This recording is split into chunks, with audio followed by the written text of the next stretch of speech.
तो हम सब लोग आईसीएआर का सॉन्ग सुन के अपने आज के प्रोग्राम की शुरुआत करते हैं।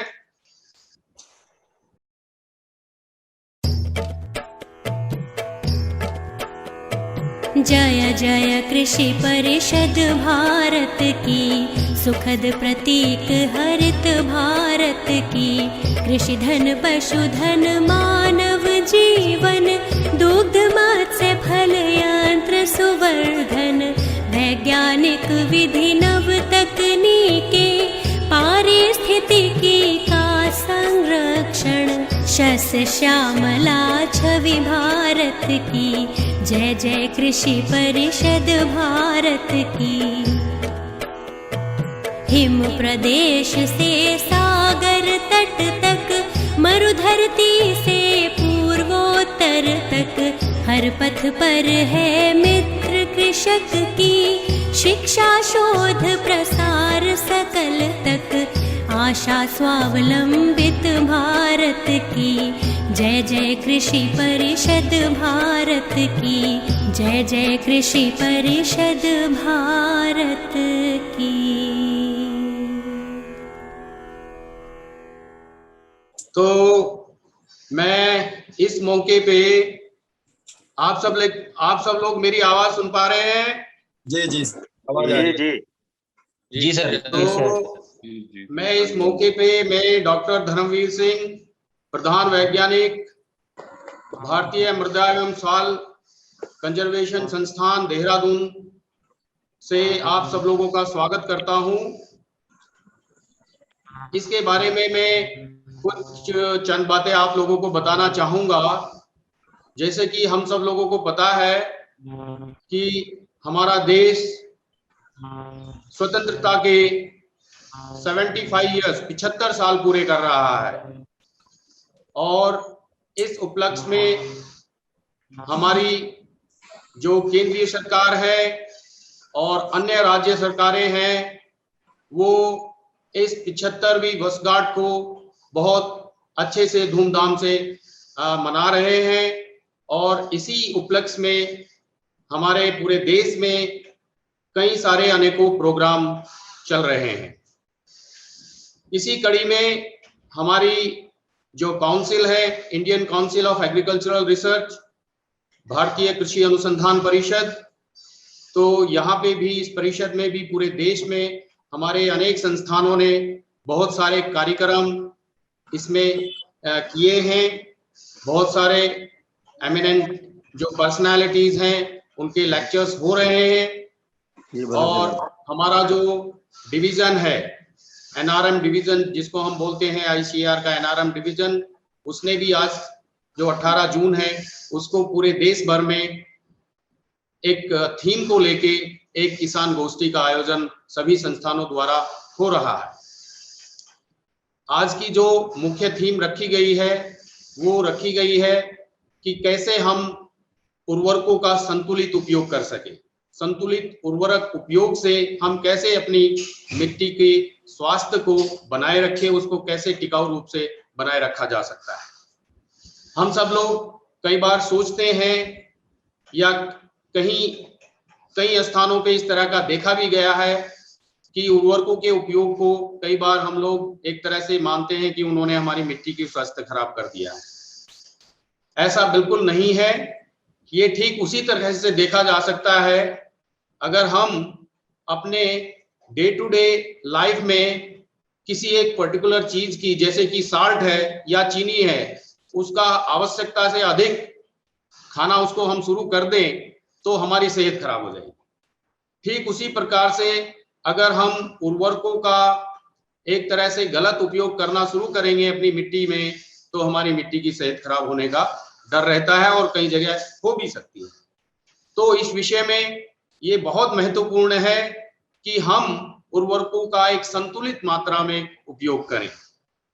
इसके लिए हमारी माननीय सरकार, हमारे माननीय प्रधानमंत्री जी श्री नरेंद्र मोदी जी ने एक बहुत बड़ा अभियान पिछले वर्षों में चलाया है, हेल्थ कार्ड के रूप में, मृदा स्वास्थ्य कार्ड के रूप में, और बहुत जगहों में उसको उपयोग में लाके किसानों ने संतुलित उर्वरकों का उपयोग किया।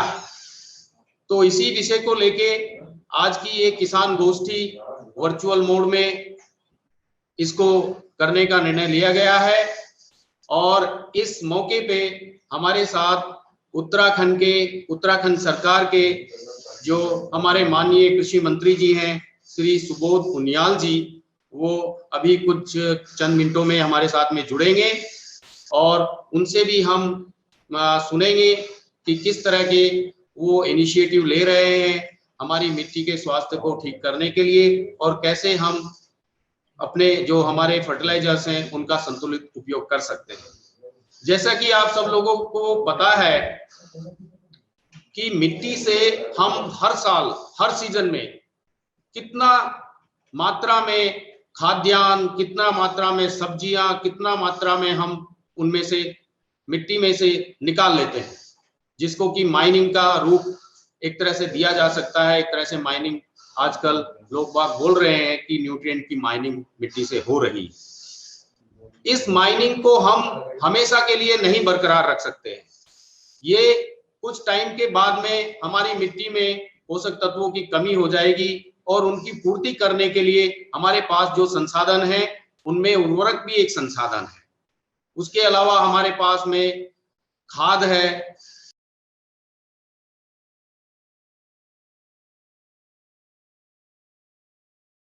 अनम्यूट कर रहे हैं, अनम्यूट करें डॉक्टर डीवी सिंह, अनम्यूट को। हाँ जी, मेरी आवाज कट गई थी। हेलो,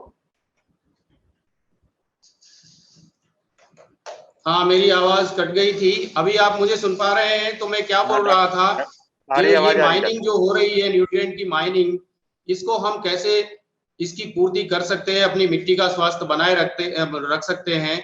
तो उसमें संतुलित मात्रा में उर्वरकों का उपयोग करना बहुत आवश्यक है और उसको जानने के लिए मिट्टी का स्वास्थ्य की जांच करनी पड़ती है। उसके लिए सॉइल हेल्थ कार्ड रखना पड़ता है और सॉइल हेल्थ कार्ड के अनुसार अगर हम उर्वरकों का प्रयोग करें तो हमारी मिट्टी का स्वास्थ्य भी बना रहेगा और उससे हमें भरपूर उपज भी मिलेगी। तो इसी विषय को लेके ये गोष्ठी की जा रही है। इसी संबंध में मैं आप सब लोगों का स्वागत करता हूं। मैं अपने माननीय जो कृषि मंत्री उत्तराखंड सरकार के हैं उनका स्वागत करता हूं। इसके साथ साथ हमारे संस्थान के डायरेक्टर डॉक्टर एम मधु, जिन्होंने इस गोष्ठी की नींव रखवाई और उसको इस रूप में करने का एक तरह से भरसक प्रयास किया और हम लोगों को सबको एक तरह से हेल्प करी, तो उनका मैं स्वागत करता हूं इस गोष्ठी में। इसके अलावा हमारे संस्थान के जितने भी डिविजन्स हैं उन सभी के हेड्स का मैं स्वागत करता हूं। इस संस्थान के वैज्ञानिक गण इस गोष्ठी में जुड़े हुए हैं, आप सब लोगों का भी बहुत बहुत स्वागत है। और सबसे महत्वपूर्ण हमारे किसान भाई, दूर दूर से हमारे किसान भाई, मेरे ख्याल से राजस्थान, छत्तीसगढ़, उत्तराखंड, उत्तर प्रदेश, कई लोगों से जुड़े हुए हैं। तो मैं आप सब लोगों का तहे दिल से स्वागत करता हूं इस गोष्ठी में और आप सब लोगों से निवेदन करता हूं, हमारे पास दो स्पीकर हैं आज, मृदा वैज्ञानिक हैं दोनों, तो वो कुछ बातें आपके सामने रखेंगे, तो आप उनको प्लीज सुनिएगा और अपने खेती किसानी में उनका आप उपयोग करिएगा और मुनाफा कमाइएगा अपनी खेती किसानी से और मिट्टी का स्वास्थ्य भी बनाए रखिएगा। इसी कड़ी में मैं जितने भी और हमारे एग्रीकल्चर डिपार्टमेंट जो उत्तराखंड सरकार है उसके माननीय डायरेक्टर एग्रीकल्चर हमारे साथ जुड़े हुए हैं, डॉक्टर गौरी शंकर जी, मैं आपका भी स्वागत करता हूं सर। और उसके साथ साथ मेरे जो ऑर्गेनाइजिंग सेक्रेटरी हैं मिस्टर विजय देवराड़ी जी, मैं आपका भी स्वागत करता हूं। और कृषि विभाग से जुड़े हुए सभी जो अधिकारी और स्टाफ है उन सब लोगों का भी स्वागत करता हूं इस गोष्ठी में। इसके अलावा जितने भी हमारे संस्थान से लोग बाग इस कार्यक्रम को ऑर्गेनाइज करने में जुड़े हुए हैं उन सब लोगों का स्वागत करता हूं। और इस मौके पे मैं अपने विभाग अध्यक्ष डॉक्टर ओजस्वी जी से प्रार्थना करूंगा कि हमें जो हमारे डीजी साहब का मैसेज प्राप्त हुआ है इस गोष्ठी के लिए, उसको सब लोगों को पढ़ के सुनाएं, जिससे कि हम सब लोग उसका फायदा उठा सके। डॉक्टर ओजस्वी सर, मैं आपसे निवेदन करता हूं, आप इस मैसेज को प्लीज पढ़ के हम सब लोगों को सुनाइएगा। डॉक्टर ओजस्वी सर।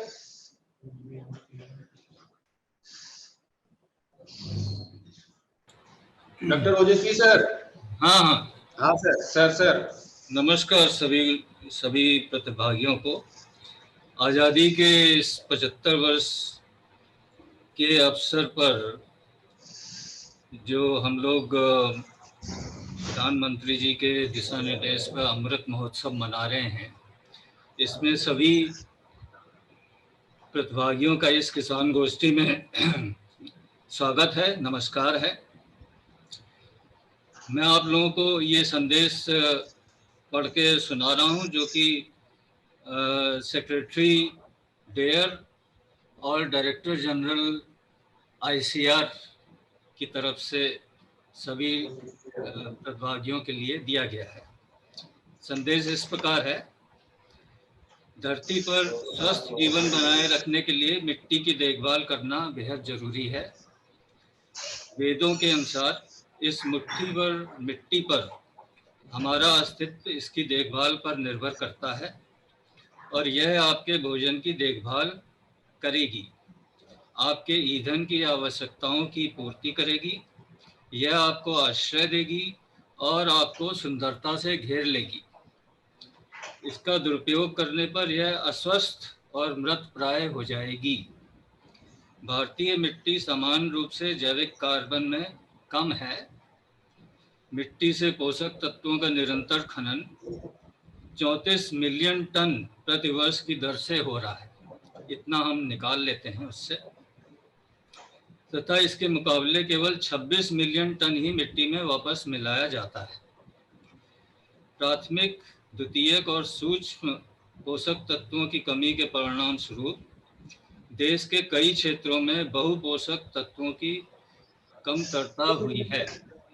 देश में पोषक तत्वों की कमी क्रमशः नाइट्रोजन की 95%, फास्फोरस की 94%, पोटास की 48%, सल्फर की 25%, जिंक की 41%, बोरान की 20%, आयरन की 14%, मैंगनीज की 8% और कॉपर की 6% कमी है।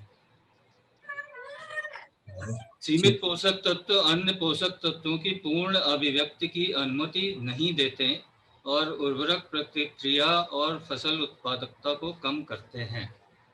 तो सभी तरह के तत्व जरूरी होते हैं मृदा में। पौधों को संतुलित पोषण सुनिश्चित करने के लिए उपयोग किए जाने वाले पोषक तत्वों की मात्रा निर्धारित करने के लिए मृदा परीक्षण एक मुद्दा की आवश्यकता है। मृदा परीक्षण मिट्टी के स्वास्थ्य का निदान करने और मिट्टी विशिष्ट और फसल विशिष्ट समाधान विकसित करने में मदद करता है। विश्लेषण के आधार पर किसानों को कृषि को अधिक उत्पादक और टिकाऊ बनाने के लिए खाद, उर्वरकों और संशोधनों के तर्कसंगत उपयोग के माध्यम से मिट्टी की उर्वरता प्रबंधन पर सलाह दी जाती है। मृदा परीक्षण प्रबंधन, राष्ट्रीय खाद्य सुरक्षा, पोषण सुरक्षा, मृदा स्वास्थ्य के रखरखाव, मिट्टी की उर्वरता में वृद्धि और आने वाली पीढ़ियों के लिए एक अच्छी विरासत को सुनिश्चित करने के लिए अनिवार्य हो जाता है। मुझे जानकर खुशी हो रही है कि भारतीय स्वतंत्रता के 75 वर्ष पूरे होने के उपलक्ष्य में भारतीय कृषि अनुसंधान परिषद के संस्थान और कृषि विज्ञान केंद्र 18 जून 2021 को उर्वरक के संतुलित उपयोग पर किसान जागरूकता अभियान का आयोजन कर रहे हैं। मुझे आशा है कि संतुलित उर्वरक के विभिन्न पहलुओं पर किसानों को शिक्षित करने के उद्देश्य पूरे होंगे। मैं इस अभियान की शानदार सफलता की कामना करता हूँ। तो ये सचिव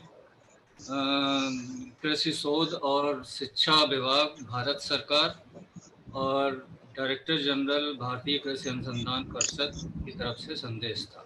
धन्यवाद। बहुत बहुत धन्यवाद सर, आपका बहुत बहुत धन्यवाद।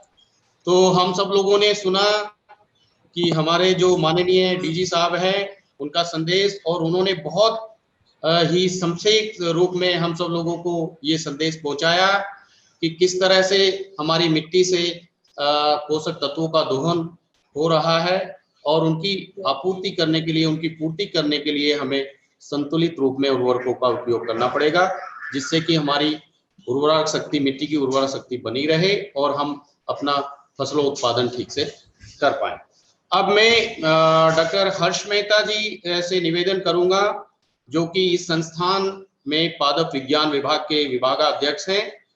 उनसे मैं निवेदन करता हूं कि जो संदेश हमारे deputy director general DDG NRM से प्राप्त हुआ है, इस उपलक्ष्य में तो उस संदेश को हम सब लोगों को पढ़ के सुनाएं। डॉक्टर हर्ष मेहता सर। हाँ जी, नमस्कार सर। सर आप सुन पा रहे हैं मुझे? आदरणीय मंत्री, आप डॉक्टर सुरेश चौधरी जी का जो संदेश हमें प्राप्त हुआ है, हमारे डीडीजी जो हैं, तो उसको प्लीज पढ़ के सुनाइएगा सब। आदरणीय कृषि मंत्री श्री सुबोध उनियाल जी, भारतीय मृदा एवं जल संरक्षण संस्थान के निदेशक डॉक्टर एम मधु और इस कृषि संगोष्ठी के जो संयोजक हैं डीवी सिंह एवं उनकी सारी समस्त टीम, और इस कृषि संगोष्ठी में, कृषि गोष्ठी में जुड़े हुए दूर दूर से भारत के स्थानों से जो जुड़े हुए इस संगोष्ठी में किसान जो लोग जुड़े हैं, उन सबका स्वागत है। जो संदेश हमें डॉक्टर सुरेश कुमार चौधरी, उप महानिदेशक प्राकृतिक संसाधन प्रबंधन, भारतीय कृषि अनुसंधान परिषद द्वारा प्राप्त हुआ है, वो मैं पढ़ के आपको सुनाता हूं, जो कि इस प्रकार से है। उर्वरकों ने देश के खाद्यान्न उत्पादन को बढ़ाने में प्रमुख भूमिका निभाई है। हरित क्रांति के बाद के युग में कृषि उत्पादन में लगभग 50% की वृद्धि उर्वरकों के कारण हुई। बढ़ती आबादी की बढ़ती खाद्य मांगों को देखते हुए उर्वरक भविष्य में भी महत्वपूर्ण परिणाम देने जा रहे हैं। हालांकि अपर्याप्त और असंतुलित पोषक तत्वों के उपयोग के साथ साथ जैविक खादों की उपेक्षा के कारण भारतीय मिट्टी में बहु पोषक तत्वों की कमी हो गई है। पोषक तत्वों के उपयोग अथवा फसलों द्वारा उनके निष्कासन के साथ कभी भी तालमेल नहीं रखने के कारण गहन कृषि के तहत भारतीय मिट्टी की उर्वरता की स्थिति तेजी से बिगड़ रही है और इसे अक्सर या पैदावार के कारणों में से एक के रूप में उद्धृत किया जाता है। खाद्य उत्पादन के लक्षित स्तरों के लिए पर्याप्त मात्रा में पोषक तत्वों की आपूर्ति के लिए मिट्टी की उर्वरता का प्रबंधन अधिक महत्वपूर्ण होने जा रहा है। सरकार ने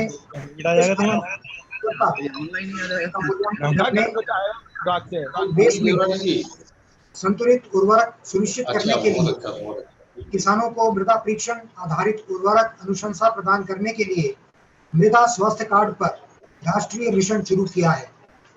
मुझे बहुत खुशी हो रही है कि भारतीय कृषि अनुसंधान परिषद के संस्थान और कृषि विज्ञान केंद्र 18 को भारतीय स्वतंत्रता के 75 वर्ष मनाने के लिए संतुलित उर्वरक के विभिन्न पहलुओं पर किसानों को शिक्षित करने के लिए उर्वरक के संतुलित उपयोग पर किसान की जागरूकता अभियान का आयोजन कर रहे हैं।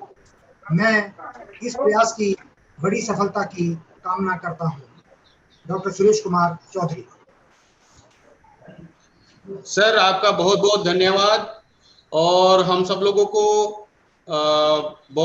मैं सब लोगों को हर्ष के साथ सूचित करना चाहता हूं कि हमारे माननीय कृषि मंत्री श्री सुबोध उनियाल जी हमारे साथ जुड़ चुके हैं। तो मंत्री जी का बहुत बहुत स्वागत है सर इस प्रोग्राम में। उनियाल साहब बहुत बहुत स्वागत है आपका। सब लोगों का बहुत बहुत प्रणाम आपको। कृषि मंत्री जी को बहुत बहुत अभिनंदन, बहुत अभिनंदन। मैं आपकी आवाज सुन रहा हूँ, आप मेरी आवाज सुन रहे हैं? बहुत बहुत धन्यवाद सर आपका, थैंक यू सो मच। आपका स्वागत है इस प्रोग्राम में। तो मैं आपके सामने दो हमारे मुख्य स्पीकर्स हैं तो वो बहुत संक्षेप में अपनी बात आपके सामने अभी रखेंगे। इससे पहले हमने हमारे DG ICAR and secretary der का संदेश सुना और हमारे डीडीजी जो एनआरएम डिवीजन के हैं उनका संदेश सुना।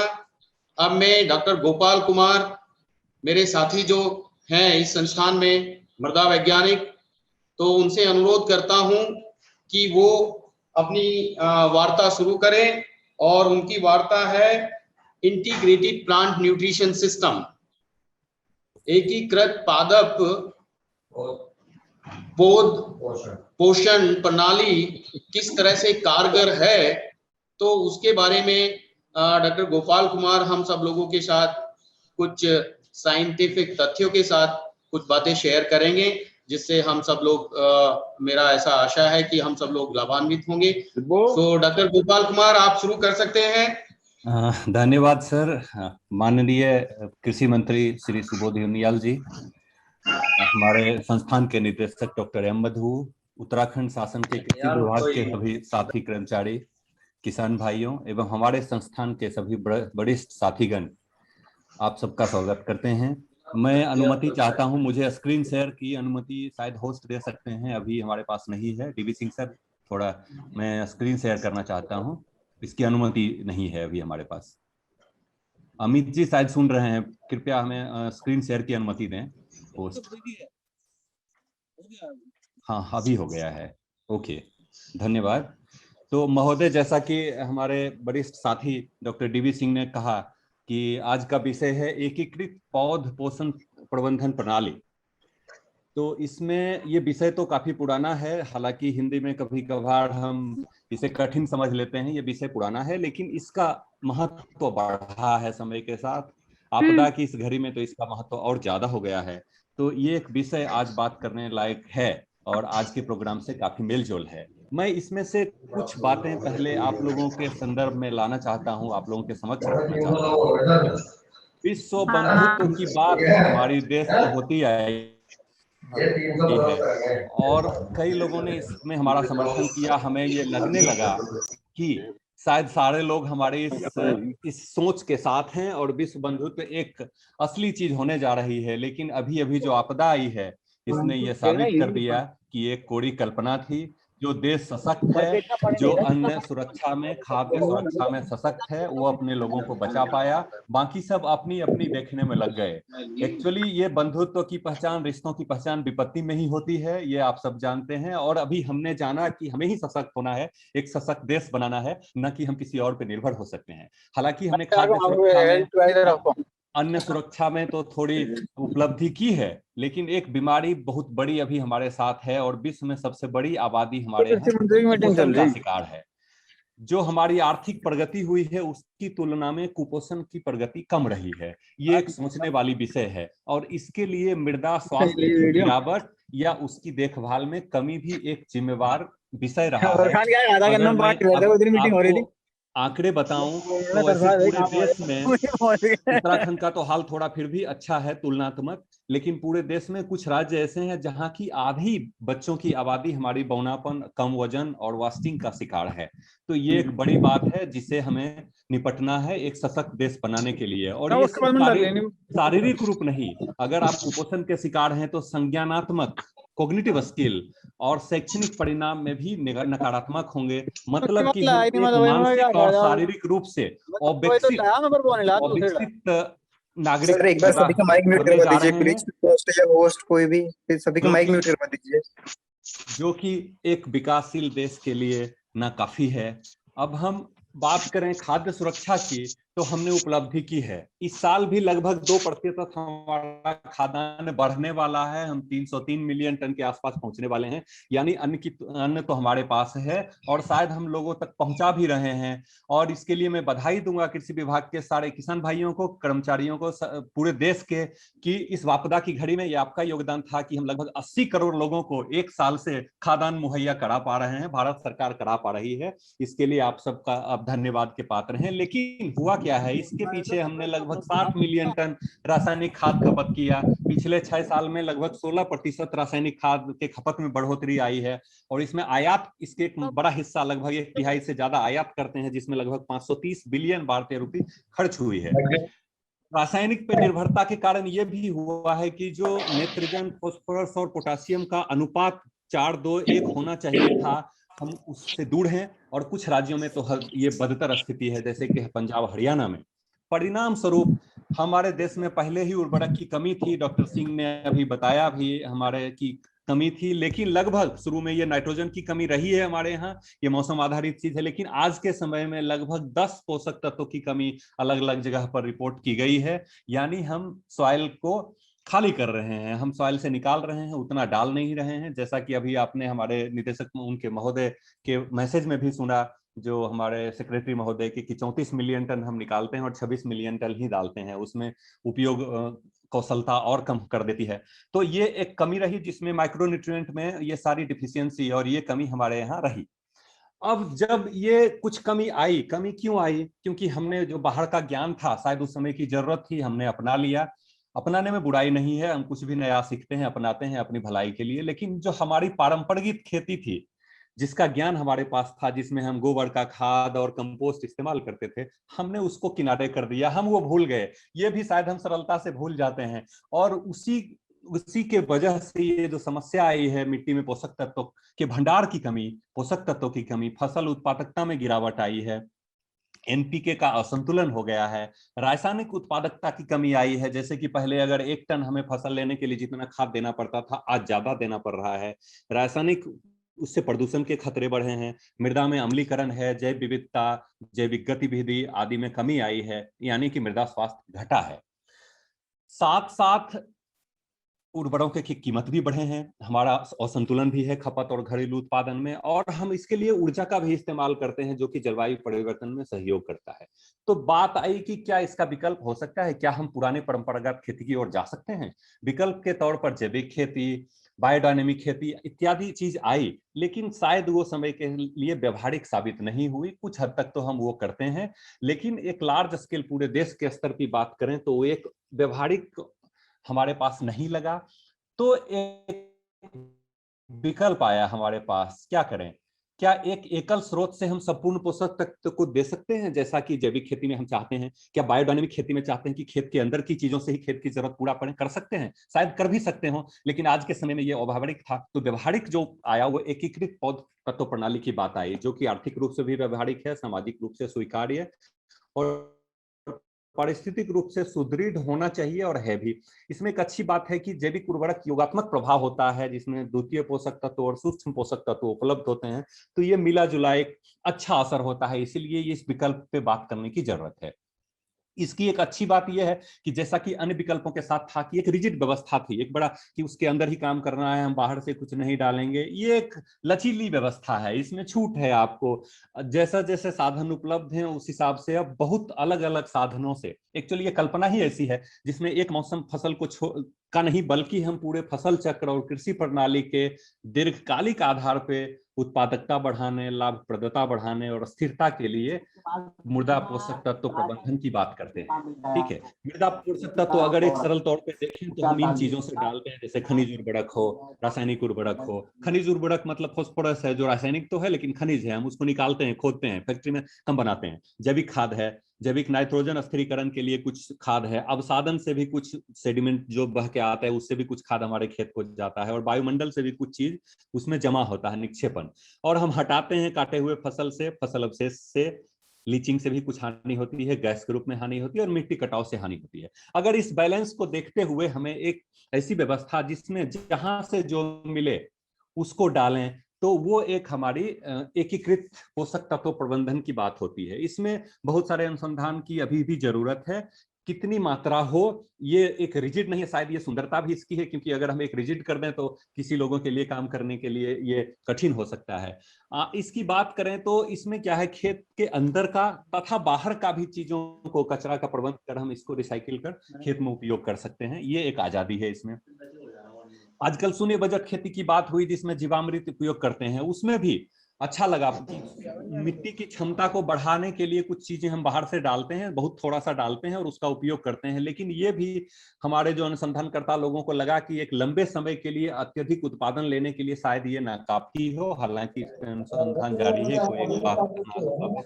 बायोडायनेमिक फार्मिंग में भी ऐसा है, लेकिन जब एकीकृत पोषक प्रबंधन की बात होती है तो इसमें आप बाहर से डालने की आजादी है, हम कोई चीज बाहर से डाल सकते हैं। इसकी एक अच्छी बात है कि जहां फसल पशुधन प्रणाली है जो कि अक्सर छोटे किसानों के साथ है, यहाँ एक इनके पास सरल संबंध है, परस्पर संबंध है। एकीकृत कृषि प्रणाली और एकीकृत पोषक तत्व प्रणाली के बीच नेचुरल एक संबंध है, प्राकृतिक संबंध है। और इसमें अच्छी बात क्या है कि जो आपके गाय हैं, जैसे मैंने उदाहरण के तौर पे यहाँ की बदरी एक गाय है जो 250 से 300 किलो अगर वजन की हो तो 10 से 12 किलोग्राम गोबर देती है, गौमूत्र 4 से 8 लीटर देती है। वर्ष में लगभग 1.2 टन सूखा जैविक पदार्थ, गोबर गीला नहीं सूखा मिल सकता है उसमें। अगर ये कोई उत्तम नस्ल की है जो तराई रीजन में अक्सर लोग पालते हैं तो उसमें से 20 से 25 किलोग्राम गोबर मिलेगी और उसी के तुलना के अनुपात में आप 2 टन के लगभग सूखा जैविक पदार्थ मिल जाएगा साल में। भैंस के साथ का भी आंकड़ा दिया है हमने जिसमें 2 टन से ज्यादा आपको साल में सूखा गोबर मिल जाता है।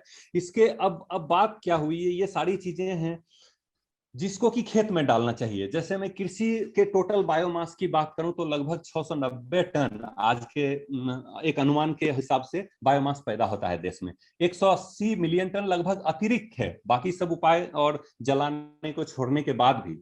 तो लोग वैकल्पिक उपयोग की बात करने लगे हैं, जैव ईंधन, इथेनॉल, ऊर्जा, थर्मल की। पर्वतीय क्षेत्र में ये बायोमास और बढ़ जाता है क्योंकि आपके वन से भी एक अच्छी मात्रा में बायोमास मिल जाती है, उसकी भी बात कर सकते हैं। यहाँ पे गोबर की बात करें तो लगभग 1000 से 1200 मिलियन टन, लगभग 3 मिलियन टन प्रतिदिन, और 55% इसका हम इकट्ठा कर सकते हैं। इसके भी वैकल्पिक उपयोग की बात होने लगी है जिसमें जैव ईंधन, थर्मल ऊर्जा की बात होती है। इसमें अगर बायोगैस बनाते हैं तो 18 से 50 बिलियन घन मीटर बनाने के बावजूद हमें 360 मिलियन टन जैविक खाद भी मिल सकता है, जिसको कि हम एकीकृत खाद प्रबंधन में उपयोग कर सकते हैं। अब बात यह आई है कि सारे लोग वैकल्पिक उपयोग का बात करते हैं। एक पुरानी कहावत है, मैं ये प्रश्न आपसे जानना चाहता हूं, पहला अधिकार किसका? क्या ये खेत से पैदा होता है? ये जानवर हमारे खेत से चारा खाकर सब कुछ पैदा करते हैं, तो क्या ये पहला अधिकार खेत का नहीं है? ये हमें खेत में नहीं डालना चाहिए पहला। एक पुरानी कहावत है कि अगर आप अपने समय का उपयोग नहीं करेंगे तो कोई और कर लेगा। घर में बैठे हुए हैं तो लोग बुला के ले जाएगा पड़ोसी आपको कहीं। अरे यार अभी कोई फिक्स नहीं मंगाऊंगा। संसाधन का उपयोग नहीं करेंगे तो भी कोई और कर लेगा। तो शायद यही गलती हम किसान भाई और जो कृषि से जुड़े हमारे लोग हैं वो कर रहे हैं कि जो संसाधन हम पैदा करते हैं उसका हम खुद इस्तेमाल नहीं करना चाहते हैं। कारण जो भी हो वो रिसर्च का विषय, उस पर हम बात अलग से कर लेंगे। तब कोई और कर रहा है और कोई वैकल्पिक व्यवस्था की बात कर रहा है। मैं इस बात पे ज्यादा जोर डालूंगा कि ऐसी कोई भी वैकल्पिक उपयोग जिसमें जिसका बड़ा हिस्सा खाद के रूप में मिट्टी में ना जाए तो ये एक नाकाफी है, एक जिम्मेवारी भरा कदम नहीं होगा। और मैं ध्यान आकृष्ट करना चाहूंगा कि ऐसा कोई भी उपाय जो नीति स्तर पे अगर किया जाए तो इसमें ये ध्यान रखा जाए कि इसका एक बड़ा हिस्सा खेत में लौटना चाहिए। मैं उदाहरण के तौर पे जैसे हमारे पश्चिमी उत्तर प्रदेश, हरियाणा और पंजाब में जब फसल के अवशेष जलाने की बात आती है तो हम बहुत उसके विरोध में बात करते हैं, बहुत सारी बातें आती है समाज में। हाँ, लेकिन जब वैकल्पिक उपयोग की बात, उससे और खतरनाक मुझे लगती है, क्योंकि वैकल्पिक उपयोग में लोग उसको ले जाकर कहीं और थर्मल पावर में जलाने की बात करते हैं ऊर्जा बनाने के लिए। अच्छी बात है, ऊर्जा बने, लेकिन हमारे खेत का क्या? उससे तो जो पोषक तत्व तो निकला वो तो वापस नहीं आया।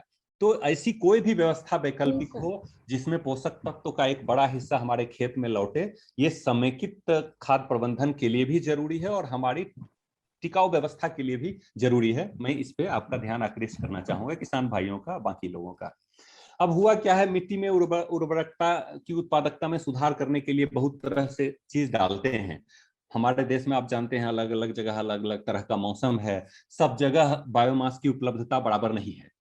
कहीं एक जगह से दूसरे जगह बायोमास ले जाकर अगर मिट्टी में डालें तो भी हम इस बात को एक समय के लिए स्वीकार कर सकते हैं कि कहीं की मिट्टी की प्रचुरता तो हम बढ़ा रहे हैं, लेकिन ये हटाकर बिल्कुल अन्य उपयोग की बात करें तो मृदा वैज्ञानिक होने के नाते मैं इस बात से राजी नहीं होता हूं। लेकिन इन सारे जगहों पे अगर IPNS का उपयोग करते हैं तो एक कॉमन जो फायदा है, जैसे उत्पादन में लागत में भी कमी आती है, स्थिरता उत्पादन की बढ़ेगी, उसके बेहतर कीमत भी मिल सकते हैं क्योंकि आपने एक ऑर्गेनिक और अच्छी प्रबंधन के साथ फसल उगाई है। ग्रीन गैस उत्सर्जन की कमी होती है, जैव विविधता में भी बढ़ोतरी और संरक्षण होता है, मिट्टी के स्वास्थ्य में सुधार, कार्बन भंडारण बढ़ता है, पर्यावरण प्रदूषण कम, ये सारे एक फायदे हैं जो सब जगह हैं, चाहे किसी भी क्लाइमेट में करें। ये अलग बात है कि जब सूखे एरिया में जाएंगे तो शायद हमारे पास बायोमास कम पड़ जाता है।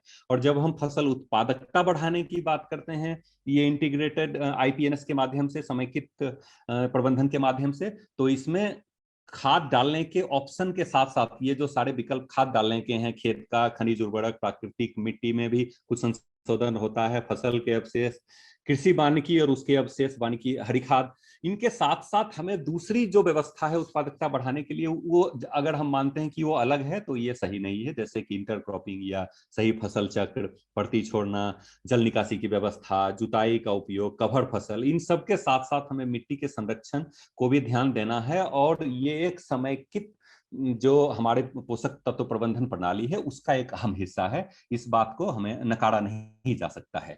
तो चूंकि हमें हमारे पास 15 मिनट का समय दिया गया था, मैं आपका बहुत समय नहीं लूंगा। एक कुछ आम बातें थी, कुछ बातों की तरफ मैं अंत में आपका सारांश के तौर पे ध्यान लेना चाहता हूं कि फसल बायोमास, गोबर, पेड़ एवं वन से प्राप्त बायोमास का सर्वप्रथम प्राकृतिक खाद बनाकर कृषि में उपयोग के लिए अनुसंधान करने की और नीति और संसाधन जुटाने की जरूरत है। मेरा मानना है कि कृषि में डालना और किसानों का अधिकार इस पे पहला है, और उसके लिए हमें नीति और अनुसंधान और संसाधन जुटाने की जरूरत है। मिट्टी का स्वास्थ्य ठीक होना हमें कुपोषण से लड़ने में मदद करेगा।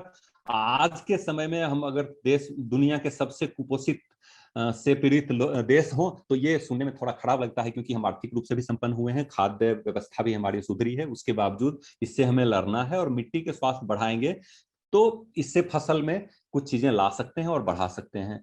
बायोमास तथा गोबर का कोई भी वैकल्पिक उपयोग जिसमें एक बड़ा हिस्सा भूमि में न लौटे टिकाऊ नहीं हो सकता है, और हमें इस पे सोचने की जरूरत है। एकीकृत कृषि प्रणाली और एकीकृत पोषक तत्व प्रणाली, integrated farming system and IPNS, ये एक नेचुरल सहयोगी है और छोटे किसानों के लिए अहम है। तो एक करेंगे तो दूसरे में हमें आसानी होगी। और अक्सर हमारे छोटे किसान एकीकृत प्रणाली हैं जिसमें उनके पास जानवर होते हैं। अगर 2 वयस्क पशु भी आपके पास गोबर के खाद हैं और 2 उनके 1 हेक्टेयर में इस्तेमाल करते हैं तो जैविक कार्बन को पूर्ववत रखा जा सकता है, उसमें नुकसान नहीं होगा। लेकिन अगर आप अत्यधिक उपज चाहते हैं तो उसमें अधिक मात्रा में और चीजें डालने की जरूरत पड़ेगी। 2 टन कार्बन के ऐसा कहा गया है कि अगर हम डालते हैं तो पूर्ववत हम बनाए रख सकते हैं। उसी तरह एकीकृत पोषक तत्व प्रणाली के प्रसार हेतु बायोमास के तेजी से अपघटन वाली विधि, जिसमें कि जल्दी कंपोस्ट बन सके, इसमें अनुसंधान की जरूरत है। हमारे अनुसंधान के भाई इसमें जुड़े हुए हैं और निरंतर अनुसंधान की जरूरत है। हमारा एक बायोमास का बहुत सारा हिस्सा उपलब्ध होता है जो वैकल्पिक व्यवस्था सोचने की जरूरत आती है। तो मैं इसके साथ आप सबका धन्यवाद देना चाहता हूं और आयोजक का भी धन्यवाद देता हूं कि आपने हमें मौका दिया। उम्मीद है कि हम समय के दौरान, दिए गए समय के दौरान अपनी बात पूरी कर पाए। आप सबका बहुत बहुत धन्यवाद। बाद में शायद मौका मिले तो हम कुछ और इस पे सवाल जवाब कर सकते हैं। धन्यवाद सर। ठीक है, धन्यवाद sir. DV Singh sir, you can take on now. हाँ जी गोपाल जी, बहुत बहुत धन्यवाद आपका।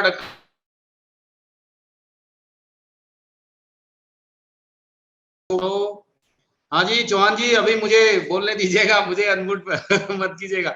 डॉक्टर गोपाल, बहुत बहुत धन्यवाद आपका। अभी मैं प्रार्थना करता हूं डॉक्टर मंडल से। डॉक्टर मंडल जी सुन पा रहे हैं? हेलो डॉक्टर मंडल, हेलो डॉक्टर मंडल जी। हाँ, अभी अनम्यूट किया था होस्ट ने, मेरे को अनम्यूट किया था। हाँ डॉक्टर मंडल, हाँ म्यूट कर दिया था। तो आप शुरू कर सकते हैं। तो हम डॉक्टर मंडल को सुनेंगे, वो बोलेंगे। विषय है उनके लिए judicious use of fertilizers using 4R approach.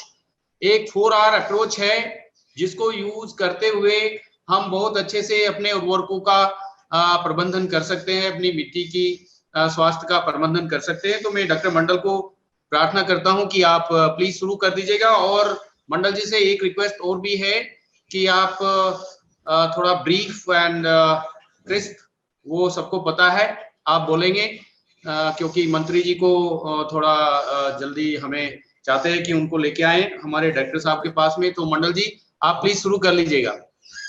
माननीय कृषि मंत्री जी श्री सुबोध उनियाल जी, संस्थान के निदेशक डॉक्टर एम मधु, कृषि विभाग उत्तराखंड के निदेशक डॉक्टर गौरी शंकर जी, देन हमारे संस्थान के सभी वैज्ञानिक और सभी स्टाफ, किसान भाइयों, बोल यार। ये दरअसल कहा जाता है कि किसान भूमि का पालनहार है। तो मैं सभी को स्वागत करता हूं और मैं ये चाहता हूं कि आप अनुमति दीजिए, मेरा प्रेजेंटेशन मैं शेयर करना चाहता हूं। मैं माफी चाहता हूं शुरू में कि मैं हिंदी में ये नहीं बना पाया, कि मेरा जो पूर्ववर्ती वक्ता था उन्होंने बहुत अच्छा स्लाइड्स हिंदी में बनाया था। तो हमारा प्रयास रहेगा, आगे भी हम इसको हिंदी में बनाने का प्रयास करेंगे, परंतु मैं हिंदी में इसका बखान करने का पूरी तरह से कोशिश करूंगा। तो जैसे कि डॉक्टर डीवी सिंह साहब ने बताया कि ये जो विषय है कि उर्वरकों का न्याय संगत उपयोग के लिए 4R का जो सूत्र है, इसका हम कैसे उपयोग करें। अब ये बात आ रही है कि न्याय संगत, और जुडिशियस का हिंदी है न्याय संगत। इसका मतलब क्या हमने बहुत अन्याय किया है क्या? जो 75 साल का बताया जा रहा है आजादी, हम इसका अमृत महोत्सव बना रहे हैं। पहले तो हमारे पास खदान का वो कमी थी, तो हमने दूसरे देशों से हम वो खदान की वो मांगते थे।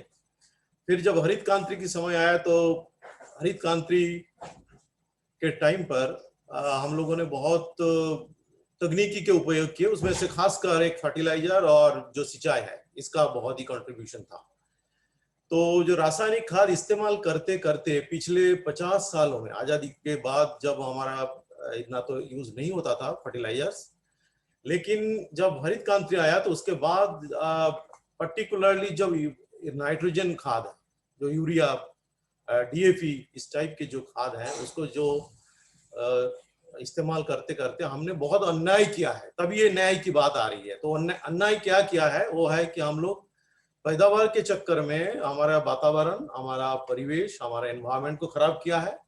मैं ये डिटेल में नहीं कहना चाहूंगा कि कहाँ पे नाइट्रेट पॉल्यूशन हुआ है, कहाँ पे ज्यादा इस्तेमाल करने से बीमारी बढ़ गए हैं, और बहुत सारी बीमारी जो बढ़ गए हैं। अभी भी जो चर्चा हो रहा है कि जो कोरोना है, इसका बेसिकली आपका इम्यूनिटी सिस्टम या जो प्रतिरोधक क्षमता ही एकमात्र कारण है कि इसको बचा सकता है। प्रतिरोधक क्षमता के लिए लोग बता रहे हैं विटामिन एंड जिंक, पर्टिकुलरली जो जिंक पोषक तत्व मिट्टी से ही आते हैं खाने के थ्रू, और जो अनाज है, खद्दान है, उसके थ्रू आते हैं।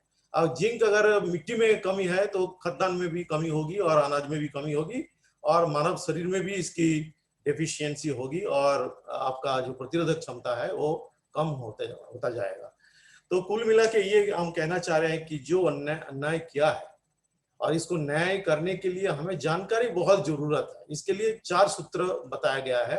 ये जरूरी नहीं कि केवल ये 4 सूत्र आपका मैजिक स्टिक है, जादू की छड़ी है, लेकिन 4 सूत्र मोटा स्तर पर आपको थोड़ा गाइड करेंगे। तो वो क्या है? मैं ये थोड़ा सा बताना चाहूंगा कि जो अमेरिका के प्रेसिडेंट थे फ्रैंकलिन डी रूजवेल्ट, 1930-40 के समय पर उन्होंने ये बताया था कि किसी भी राष्ट्र का इतिहास, उसका सॉइल कैसे वो देखभाल करते उसके ऊपर लिखा जाता है। अब सोचिए जरा, ये एक विकसित देश है, उन्होंने मिट्टी को बर्बाद करने के बाद उन्होंने रियलाइज किया कि मिट्टी बर्बाद करेंगे तो हम विकसित देश नहीं हो पाएंगे। ये जो संपदा है इसका देखभाल करेंगे तो हम अपना इतिहास रच सकते हैं। ये बहुत बड़ी बात है, क्योंकि इतिहास में बहुत सारे सभ्यता विलुप्त हो गए हैं। उसका मुख्यतः ये कारण था कि हमने मिट्टी का देखभाल नहीं किया था।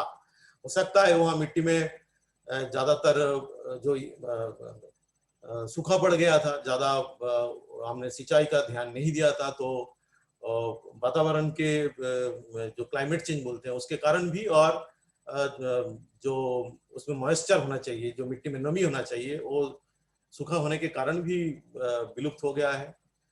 और मिट्टी जो बह के चले जाते हैं उसका वो भी एक कारण था, जो इसको सॉइल इरोजन बोलते हैं। मिट्टी कटाव ज्यादातर होने के टॉप सॉइल, और आप लोग सभी जानते हैं कि जो मिट्टी के ऊपर के हिस्से हैं वो सबसे महत्वपूर्ण होते हैं, उसको अगर हम नहीं बचा पाएंगे तो हमारा सभ्यता भी विलुप्त हो जाएगा। तो इसका मतलब ये है कि इतिहास हमें ये बताते हैं बार बार, लेकिन इतिहास से हमें सुनना चाहिए। मिट्टी बहुत कुछ कहते हैं, मिट्टी हमारा अगर कान है तो हम सुन पाएंगे, लेकिन बहुत ही अफसोस के साथ ये कहना पड़ रहा है कि हमारा कान इतना सेंसिटिव नहीं है कि मिट्टी की बात हम सुन पाए। अभी जैसे माननीय हाई कोर्ट, उत्तराखंड के हाई कोर्ट ने बताया है कि गंगा को एक लिविंग एंटिटी का दर्जा दिया जाए। मतलब गंगा जो नदी है ये केवल जल निर्जीव नहीं है, इसके अंदर एक जीवन है, उसी दृष्टिकोण से हमें देखना चाहिए। मेरा ये कहना है कि मिट्टी को भी एक लिविंग एंटिटी का दर्जा दिया जाए, तभी हम इसका रक्षा कर पाएंगे, इसका सही इस्तेमाल कर पाएंगे। और जानकारी ये भी देना चाहूंगा आप सभी लोगों को कि जो 20 ग्राम लगभग 1 चम्मच के बराबर का जो मिट्टी है, उसके अंदर पूरे धरती में जो आबादी है उससे ज्यादा आबादी 20 ग्राम मिट्टी में होते हैं, लेकिन हम देख नहीं पाते खाली आंख से, तो हम सोचते हैं मिट्टी निर्जीव है, ऐसा नहीं है। तो मिट्टी का भी कुछ अधिकार है। हमारा पूर्ववर्ती वक्ता ने भी उन्होंने बताया कि कुछ राइट्स की बात करना चाहिए, मिट्टी सिक्योरिटी की बात करना चाहिए, मिट्टी प्रोटेक्शन की बात करना चाहिए। तो जैसे आपके नमामि गंगे में ये लिया गया है, तो पूरे हिंदुस्तान में, पूरे राष्ट्र में एक अभियान ये चलाया जाए कि मिट्टी एक जीवित एंटिटी है, एक लिविंग एंटिटी है। अब बात आ रही है 4R, इसको बताया गया। अगर इसको हिंदी में मैं तर्जुमा करूंगा तो 4 रॉ होगा, 4 रॉ नहीं हो पाएगा क्योंकि 400 होगा, 100। इसका मतलब सही, राइट का हिंदी है सही। तो राइट सोर्स है कि सही स्रोत या सही आपका जो सामग्री है वो क्या है। पहले हम लोग पुराने ट्रेडिशनल तरीके से खेती करते थे, जिसमें जैविक अजैविक कुछ हरी खाद भी हुआ करता था। हमारा ट्रेडिशनल जो प्रचलित प्रक्रिया है जिसमें ग्रीन मैन्योरिंग का इस्तेमाल होता था, लेकिन हरित क्रांति के दौरान ये आया कि हाथ में हमें मैजिक की छड़ी मिल गया, जादू की छड़ी मिल गया था, जो है रासायनिक खाद, और ओवरनाइट इसका इम्पैक्ट भी मिलने लगा। तो हम सोचा बहुत बड़ा तीर हम मार सकते हैं और इससे हम खेती को टिकाऊ बना सकते हैं, लेकिन ये दरअसल ये सोच बहुत गलत था। तो अब हम रियलाइज किए हैं 50 साल के बाद कि ये बहुत गलत तरीके से जा रहा है, ये टिकाऊ की खेती नहीं कर सकते हैं। तो इसको टिकाऊ बनाने के लिए हमें सही सामग्री का चुनना बहुत जरूरी है। ये है राइट सोर्स। सही दर भी पता होना चाहिए। ये दरअसल मैंने देखा हूं कि बहुत सारे एक्सपर्ट भी बोलते हैं और किसान लोग माफ करना कि एक सोच मैंने ज्यादातर देखा हूं कि ज्यादा रासायनिक खाद या ज्यादा पानी डालने से आपका पैदावार ज्यादा होगा। ये जो एक सोच है इससे बाहर आना चाहिए। ज्यादा डालने से ज्यादा वो पैदावार नहीं होता है। दरअसल ये हमने देखा है अनुसंधान के दौरान कि एक बैलेंस जो मात्रा है उसको अगर हम उसके हिसाब से प्रबंधन करें तो उसका सबसे ज्यादा फायदा होता है, चाहे वो पानी हो, चाहे वो पोषक तत्व हो। पोषक तत्व में भी देखिए कि कई चीज जुड़े हुए हैं, पॉलिसी के साथ भी जुड़े हुए हैं। पहले हम नाइट्रोजन, फास्फोरस, पोटास डालते थे, बाकी अनुखाद नहीं डालते थे। लेकिन जब मृदा स्वास्थ्य कार्ड आया है, सभी किसान को बताया जा रहा है कि अनुखाद का भी क्या रोल है। उत्तराखंड विभाग भी अभी वो अनुखाद की ट्रायल लगा रहे हैं। वो ये बताना चाह रहे हैं कि माइक्रो न्यूट्रिएंट का कितना महत्वपूर्ण रोल है। तो ये सब चीज अभी धीरे धीरे आ रहे हैं। तो ये किसी भी एक पोषक तत्व अगर कमी है मिट्टी में तो उसके कारण पैदावार कमी होगा। ज्यादा नाइट्रोजन डालने से फायदा नहीं होगा। आपको phosphorus, potash, calcium, magnesium, sulphur, zinc, copper, boron, molybdenum सबका ध्यान रखना चाहिए। अगर किसी की कमी मात्रा होगा तो आप 4 क्विंटल यूरिया डाल के पैदावार नहीं ले सकते।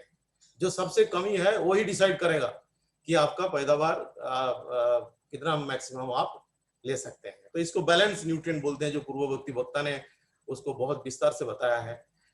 फिर बात आती है कि सही समय, हर चीज का एक समय होता है। जैसे अभी वैक्सीनेशन की बात हो रही है कि जो गैप है एक डोज और दूसरे डोज में, अगर कहेंगे नहीं नहीं एक डोज के बाद 7 दिन के बाद ही मैं दूसरा डोज लेना चाहता हूँ, तो ये इफेक्टिव नहीं होगा।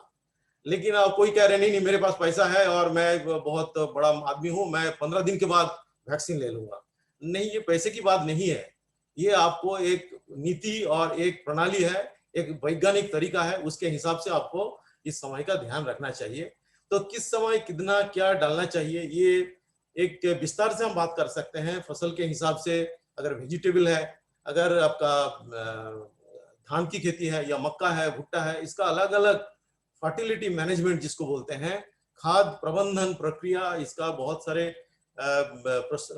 एक्सटेंशन डिवीजन में के द्वारा ये बताया जाता है।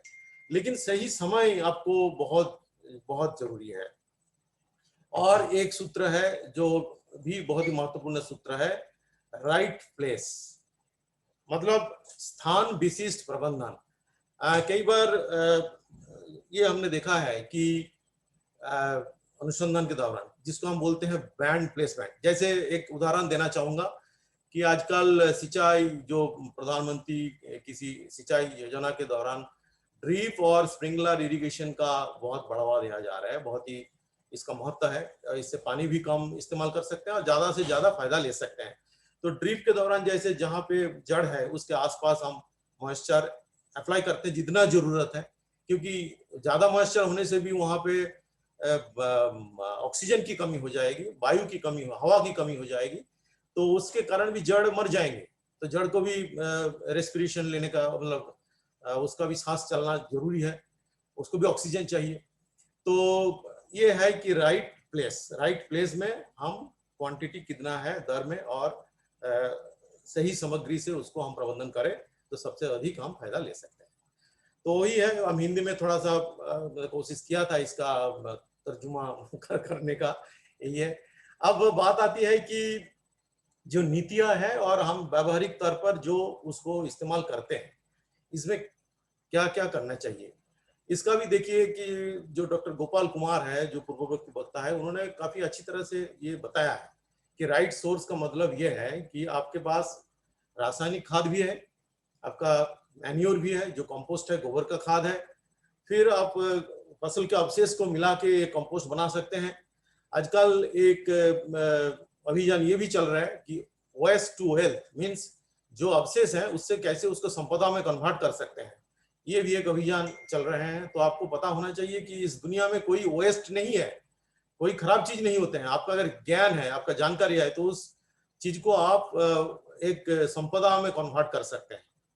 तो उसके बाद जो राइट रेट है, इसके लिए आपको सॉइल टेस्टिंग कराना बहुत जरूरी है, जो स्वास्थ्य कार्ड के दौरान हम कर रहे हैं।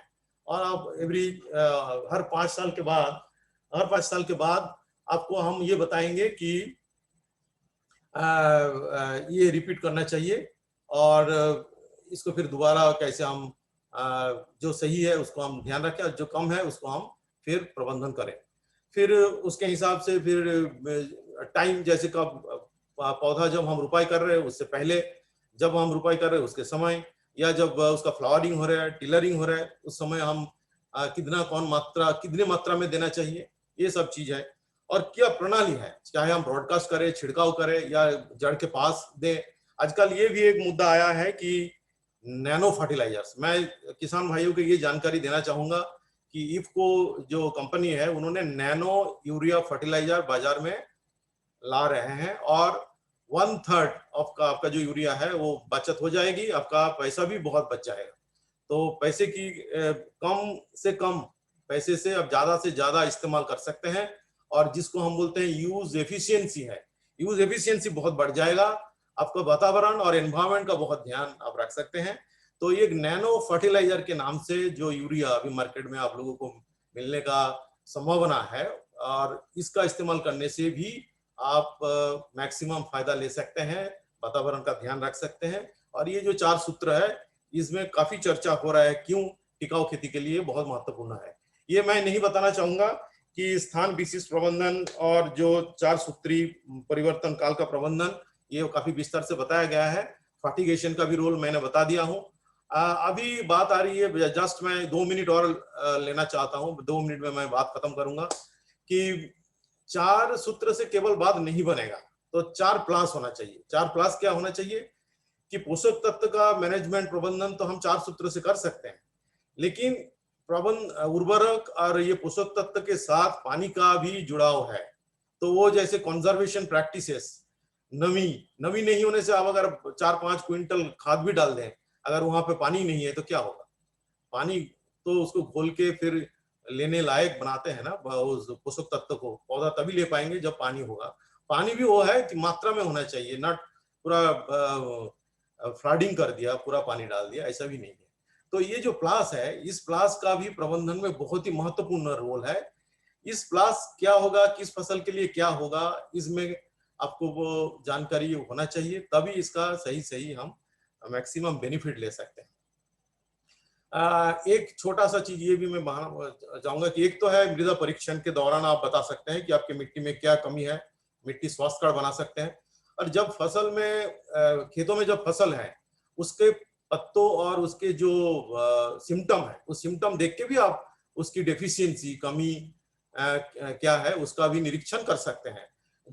जैसे एक लीफ कलर चार्ट है, लीफ कलर चार्ट में भी आप इस्तेमाल करके, खासकर मक्का, धान, गेहूं, इसका नाइट्रोजन एंड अदर जो न्यूट्रिएंट है उसका भी प्रबंधन के लिए ये बना रहे हैं। तो इसमें बहुत ही आसान है, आपको मैच करना है लीफ को कलर चार्ट के साथ। जहां पे मैच होगा उसके पास लिखा भी है कितना आपको दर डालना चाहिए, किसका डोज डालना चाहिए। तो एक जो राइट डोज राइट टाइम पे और राइट प्लेस में डालने के लिए ये बहुत अच्छा एक आपका टूल्स है, क्योंकि आजकल टूल किट की बात होती है, तो ये एक अच्छा टूल है जो हम इस्तेमाल कर सकते हैं। इसके लिए थोड़ा सा ट्रेनिंग चाहिए, किसान बहुत आसान तरीके से इसका इस्तेमाल कर सकते हैं। बस ये जो कहना चाहूंगा कि यहाँ पे आज इस प्लेटफॉर्म में हमारे पॉलिसी मेकर्स भी है और प्रशासन के लोग भी हैं, किसान भी है और वैज्ञानिक भी है।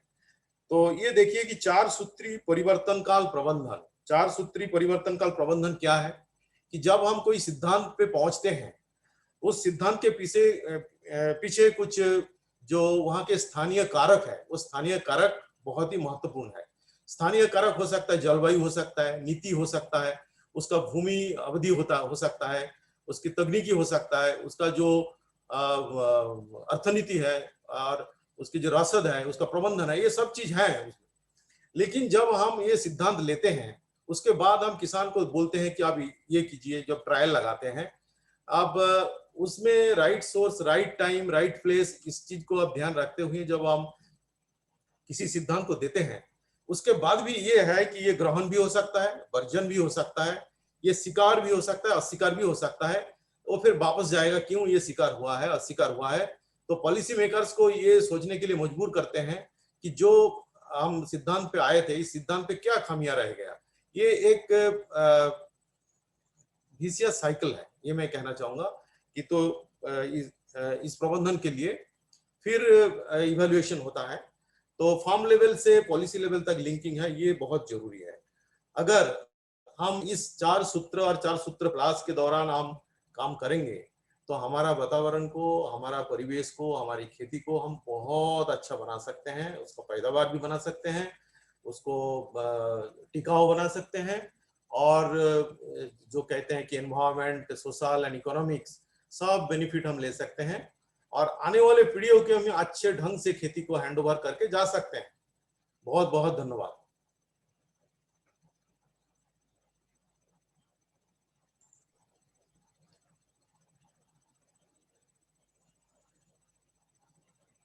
डॉक्टर डीवी सिंह साहब, हो गया है मेरा प्रेजेंटेशन, मैंने खत्म कर दिया हूं।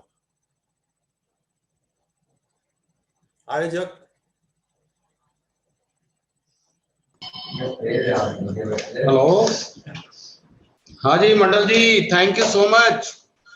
थैंक यू, बहुत बहुत धन्यवाद मंडल जी आपका। अब मैं अपने माननीय निदेशक महोदय डॉक्टर मधु से प्रार्थना करूंगा कि आप हमें अपने आशीर्वचन दें, और आशा करते हैं कि हम सब लोग आपके इन सब बातों से लाभान्वित होंगे। डॉक्टर मधु सर। डॉक्टर सिंह जी, बहुत बहुत धन्यवाद। आदरणीय कृषि महोदय मंत्री जी सुबोध उनियाल साहब, and कृषि विभाग का अध्यक्ष Gauri Shankar ji and organizing secretary joint organizing secretary Vijay Darari ji and my dear colleagues विभाग अध्यक्ष हैं, वैज्ञानिक गण हैं and मेरा प्यारी किसान भाइयों और बहनों हैं, देवी और सज्जनों, सबको नमस्कार। ये किसान गोष्ठी हम लोग आयोजित किए हैं, हमारा Indian staff silent water conservation, इसके साथ ही उत्तराखंड का कृषि विभाग भी जोड़ चुके हैं, दोनों मिलके ये किसान गोष्ठी आयोजित किए हैं। मैं इसमें अच्छा बात है, एक्चुअली किसान भाई लोग अलग अलग जगह पर अलग अलग स्टेट से जोड़ चुके हैं, ये अच्छा बात है, सबको धन्यवाद करता हूँ इसी मौके पर। एंड इसमें दो चीज मैं रखना चाहता हूँ, ज्यादा आपका समय लेना चाहता हूँ। हमारा पूर्वी जीवी लोग एक्चुअली कैसा खेती करता था, हम लोग कैसा कर रहे हैं। हमारा पिताजी है, उनका पिताजी है, उसी तरफ करेगा तो उन लोग क्या करता था, खेती को केला देता था, खेती को हम लोग केला देता था, खेती फसल को केला देता था। हम लोग का आधुनिक कृषि में हम लोग क्या कर रहे हैं, खेती को नहीं केला रहे हैं, हम लोग क्या कर रहे हैं, फसल को केला रहे हैं। क्यों? मतलब हम लोगों का पुराना लोग खेती का क्या केला देता था, हम लोगों का पुराने लोग चाषी माने लोग ऑर्गेनिक गोबर है, यह लोकल कंपोस्ट है, वर्मी कंपोस्ट है, और देसी गोबर खाद क्या मिलता था, हरी पत्ता के भी साथ खाद बनाता था, उसको खेती को खिला देता था। उसी समय क्या होता था, खेती का गुणधर्म अच्छा होता था। अच्छा होने की वजह से क्या होता था, ये मिट्टी फसल को खिला देता था। हम लोग आधुनिक कृषि में क्या कर दिया, हमारे साथ एक्चुअली ऑर्गेनिक गोबर है या देसी गोबर है, कम मात्रा में मिलने की वजह से हम लोग का खेती का खिलाने वाला बंद कर दिया।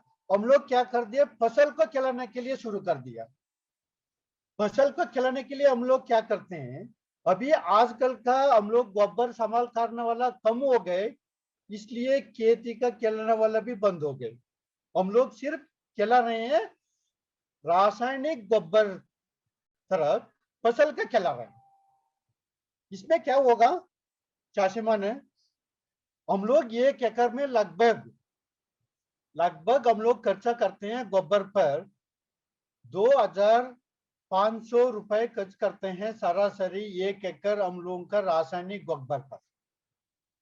इसमें क्या होते हैं, 2500 रुपए हम लोग खर्च करते हैं, इसमें और 2500 रुपए ये सरकार सब्सिडी के रूप पर ये फैक्ट्री को देते हैं, ये गोबर मैन्युफैक्चरिंग करते हैं उनको देते हैं। मतलब क्या है, आपका किसान होने की वजह से सिर्फ 2500 रुपए एकड़ में खर्च करते हैं, बट हमारा सरकार 2500 के ऊपर भी खर्च करते हैं। उसमें क्या होगा, किसान लोगों का फायदा होगा। क्यों? किसान लोगों का सब्सिडी के रूप पर ना मिलेगा तो ये खेती बाड़ी करने पर मुश्किल हो जाएगा, इसलिए सरकार ये बार उठा रहा है। मतलब क्या है, उसमें क्या हो रहे हैं, हम लोग 2500 रुपए खर्च करने के बाद भी हम लोग एक बैग यूरिया डालेगा तो हम लोग फसल के रूप पर मिलते हैं सिर्फ 20 से 25 किलो फसल में, उसी सीजन का फसल में हम लोग मिलते हैं। दूसरा क्या हो गए, दूसरा और 25 से 30 किलो क्या हो गए, ये नुकसान हो गए। एंड उसी तरफ हम लोग एक बैग फास्फोरस फर्टिलाइजर डालेगा तो हम लोग का मिलते हैं फसल का उत्पादन पर हम लोग का मिलते हैं सिर्फ 10 केजी मिलते हैं और 40 केजी नुकसान हो जाते हैं। एंड इसके अलावा और क्या है, पोटास फर्टिलाइजर है, मुराटा पोटास है। मुराटा पोटास हम लोग का एक्चुअली हमारा देश में मैन्युफैक्चर नहीं करते हैं, उत्पादन नहीं करते हैं, ये दूसरा देश से हम लोग इंपोर्ट करना पड़ता है।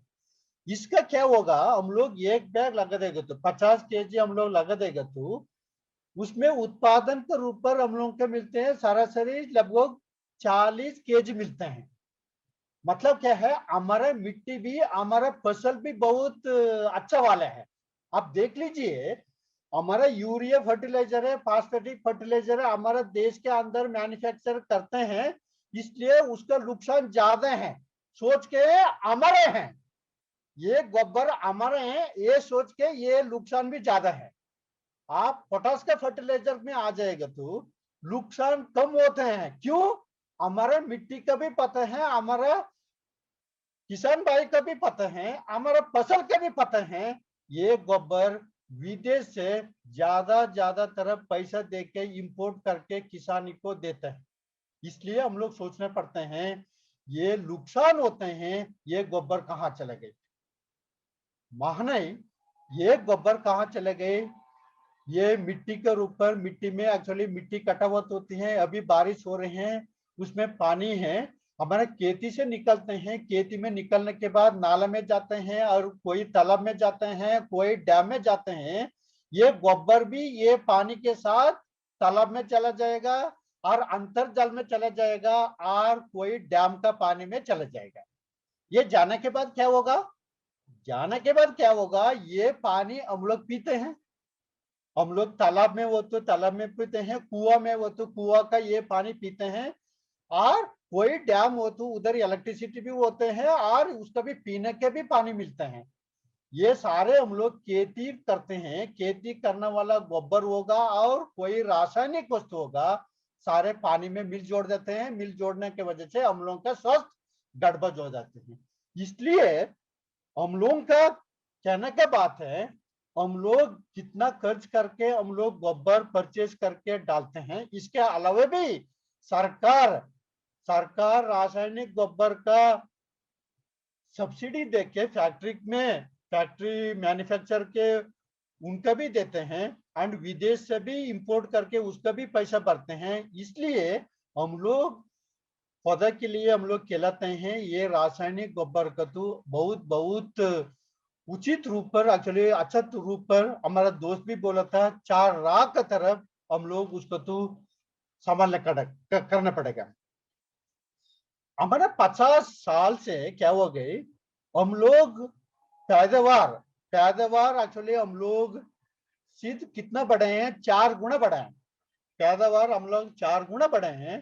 बट हमारा फर्टिलाइजर के कितना गुना बढ़े हैं पता है?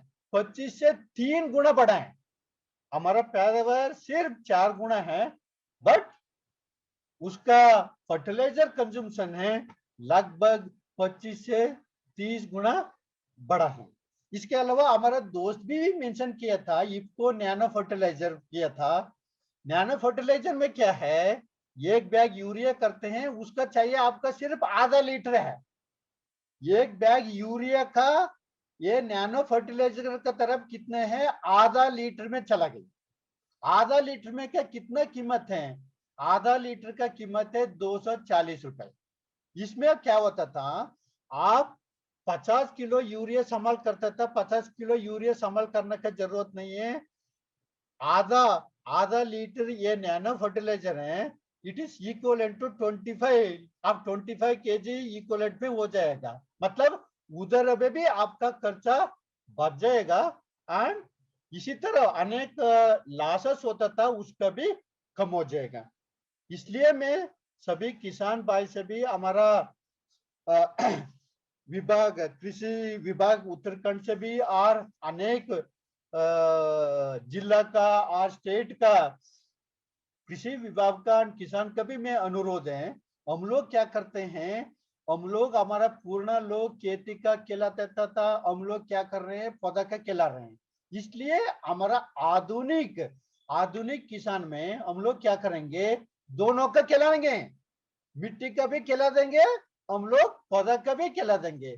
मतलब क्या है, मिट्टी का खिला दो मतलब आपका गोबर मिलते हैं, गाय का गोबर मिलते हैं, और दूसरा जानवर का गोबर मिलते हैं, और वर्मी कंपोस्ट मिलते हैं, कोई गोबर मिलते हैं, उसका संभाल करें। उसका संभाल करके हम लोग क्या करेंगे, मिट्टी को खिला देंगे। मिट्टी का खिला देगा तो हमारा उर्वरक अच्छा हो जाएगा।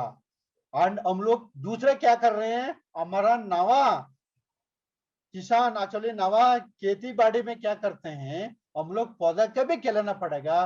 पौधा का खिलाने पर हम लोग रासायनिक गोबर पर हम लोग पौधा का खिला देंगे।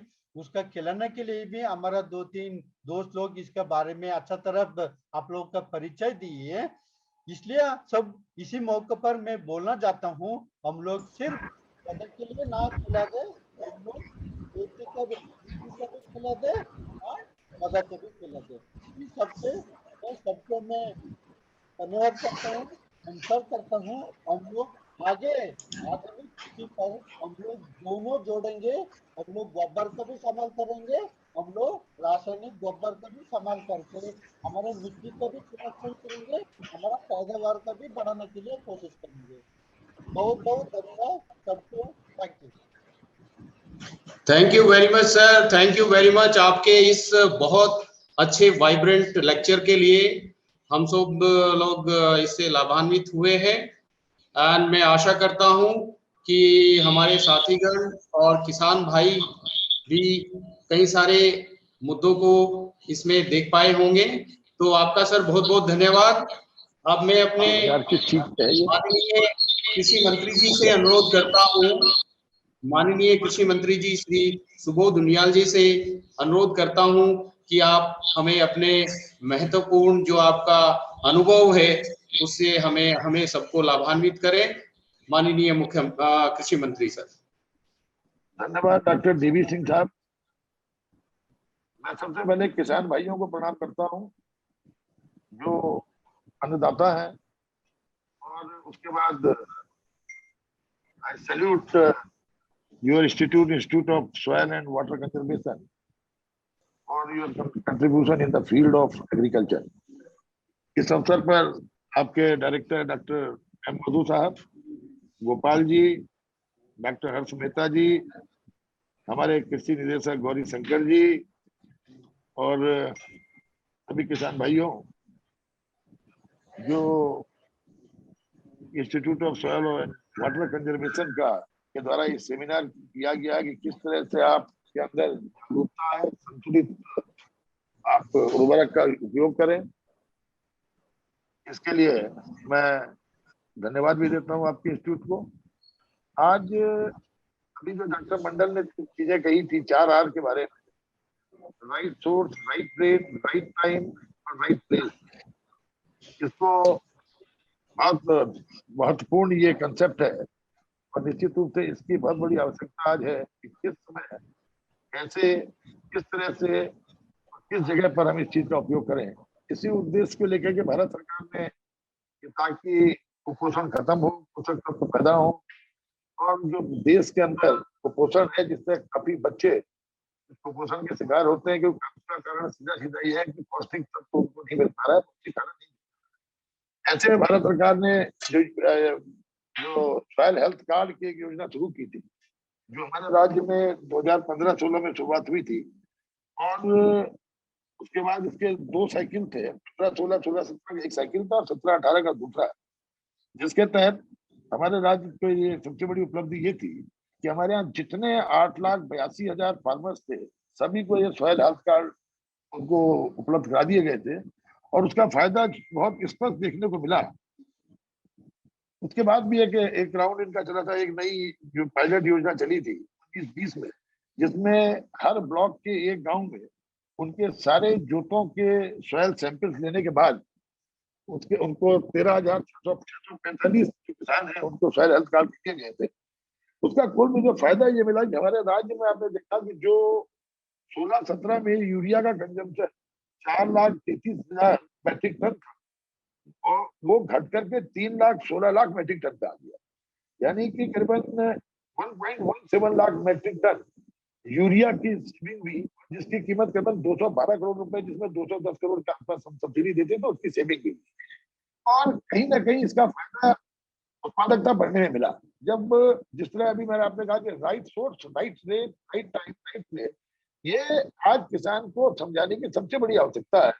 और इसमें जो 16-17 में हमारे यहाँ माइक्रो न्यूट्रिएंट्स की खपत जो थी, उसके मुकाबले सॉइल हेल्थ कार्ड देने के बाद वो खपत भी काफी बढ़ी, जो जाकर के 4,510 मैट्रिक टन हो गई है और इसमें करीबन 664 मैट्रिक टन का इजाफा हुआ है जो हमारे माइक्रोन्यूट्रिएंट्स में। आज सबसे बड़ी आवश्यकता ये, एक तरफ तो आप लोग सॉइल हेल्थ के लिए भी काम कर रहे हैं और वाटर कंजर्वेशन के लिए भी, लेकिन आज सबसे बड़ी समस्या ये है कि वाटर कंजर्वेशन करके आज भी पर्वतीय राज्य होने के कारण पानी की कमी हमारे राज्य में बहुत ज्यादा है। तो कहीं ना कहीं माइक्रो इरिगेशन के कंसेप्ट को हमको इस्टेब्लिश करना पड़ेगा। इसी को देखते हुए हम लोग भी इस पे करीबन 80% सब्सिडी, 80 से 90% सब्सिडी करने जा रहे हैं ताकि किसान को ज्यादा फायदा मिले। हम लोग जब इजराइल गए थे तो मुझे जब इजराइल में एक चीज बहुत मैं किसान भाइयों को खासकर बताना चाहता हूँ, इजराइल में जब वहाँ के एग्रीकल्चर साइंटिस्ट ने एक बात कही कि सारी दुनिया खेत की सिंचाई करती है और इजराइल पेड़ को पानी देता है। तो इस कंसेप्ट को किसानों को समझने की बहुत बड़ी आवश्यकता है कि हम, क्योंकि कभी भी अगर आपको 2 रोटी की भूख है, आपको 4 रोटी खिला दिया जाए तो निश्चित रूप से डाइजेशन होगा ही होगा और उसका पूरा का पूरा असर आपके शरीर पे पड़ेगा। इसी तरह पेड़ पौधे की आपकी जो फसल है उसकी सेहत पर असर पड़ता है, कहीं ना कहीं इसका डायरेक्ट प्रभाव आपकी उत्पादकता पे पड़ता है। तो किसानों को अगर आप प्रॉपर पानी खेत को मिले और उसकी जो सॉइल की कंडीशन क्या है, सॉइल की हेल्थ को बनाने के लिए उनको क्या क्या, जिससे सॉइल हेल्थ कार्ड के माध्यम से उनको काफी जानकारी मिली, अवेयरनेस आई है। लेकिन इसका एक फायदा मैं आपको और ही बताऊंगा कि लगातार 2 सालों में 17, 18 और 18-19 में हमारी उत्पादकता बढ़ी और हमें पूर्वोत्तर राज्यों में देश में लगातार दोनों साल पहला फर्स्ट अवार्ड भी मिला कृषि कर्मणा पुरस्कार। तो आज आवश्यकता ये है कि किस तरह, क्योंकि जोत हमारे यहाँ लगातार कम हो रही है, पीढ़ी दर पीढ़ी बंटवारे के बाद खेती कम होती जा रही है, लैंड होल्डिंग कम होने से भी कहीं ना कहीं इसका असर इस पर पड़ रहा है कि किसान लोग खेती के प्रति उदासीन हो रहे हैं। क्योंकि आज से 3 पीढ़ी पहले जिसमें एक परिवार पलता था, उस जमीन में आज 12 परिवार आज अपना जीवन यापन कर रहे हैं। तो उसका सीधा असर लोगों की खेती के प्रति उदासीनता से पड़ा और किसानों की संख्या कम होती गई। और यही कारण था कि कहीं जब जो किसान जब एक गांव में अगर 100-200 किसान खेती में काम करते थे और जो वाइल्ड एनिमल है उसको भी एक डर रहता था कि साहब 100-200 लोग खेती में काम कर रहे हैं, तो वो उतना एग्रेसिव होकर खेती में अटैक नहीं करता था। लेकिन आज जब 200 से किसानों की संख्या 20 हो गई और वाइल्ड एनिमल्स की भी पॉपुलेशन बढ़ी, तो वो और उनकी निर्भरता जो 100 गांव के 200 खेतों पर होती थी वो गांव के 20 खेतों पर आ गई और इससे भी लॉसेज होने ज्यादा शुरू हुए। तो आज सबसे बड़ी आवश्यकता ये है कि हम खेती के प्रति लोगों के अंदर, क्योंकि जमीन की लैंड होल्डिंग कम होने के कारण कहीं ना कहीं हमें इस बात पे जाना पड़ेगा कि उत्पादकता बढ़े।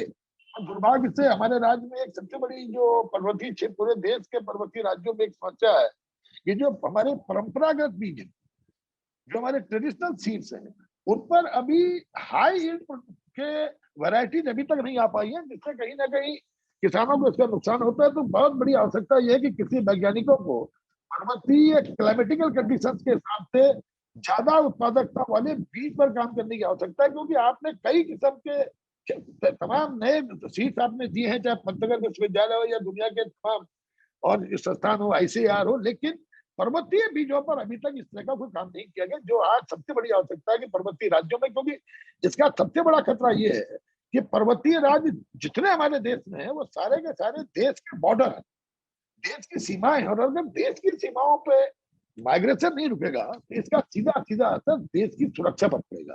तो सामरिक दृष्टि से भी आवश्यक है कि हम पर्वतीय राज्यों के किसानों को मजबूत करें। तो पर्वतीय राज्य का किसान मजबूत तभी हो सकता है, जो सरकार की जिम्मेदारी है कि हम उसको बेहतर मार्केटिंग मैकेनिज्म दें।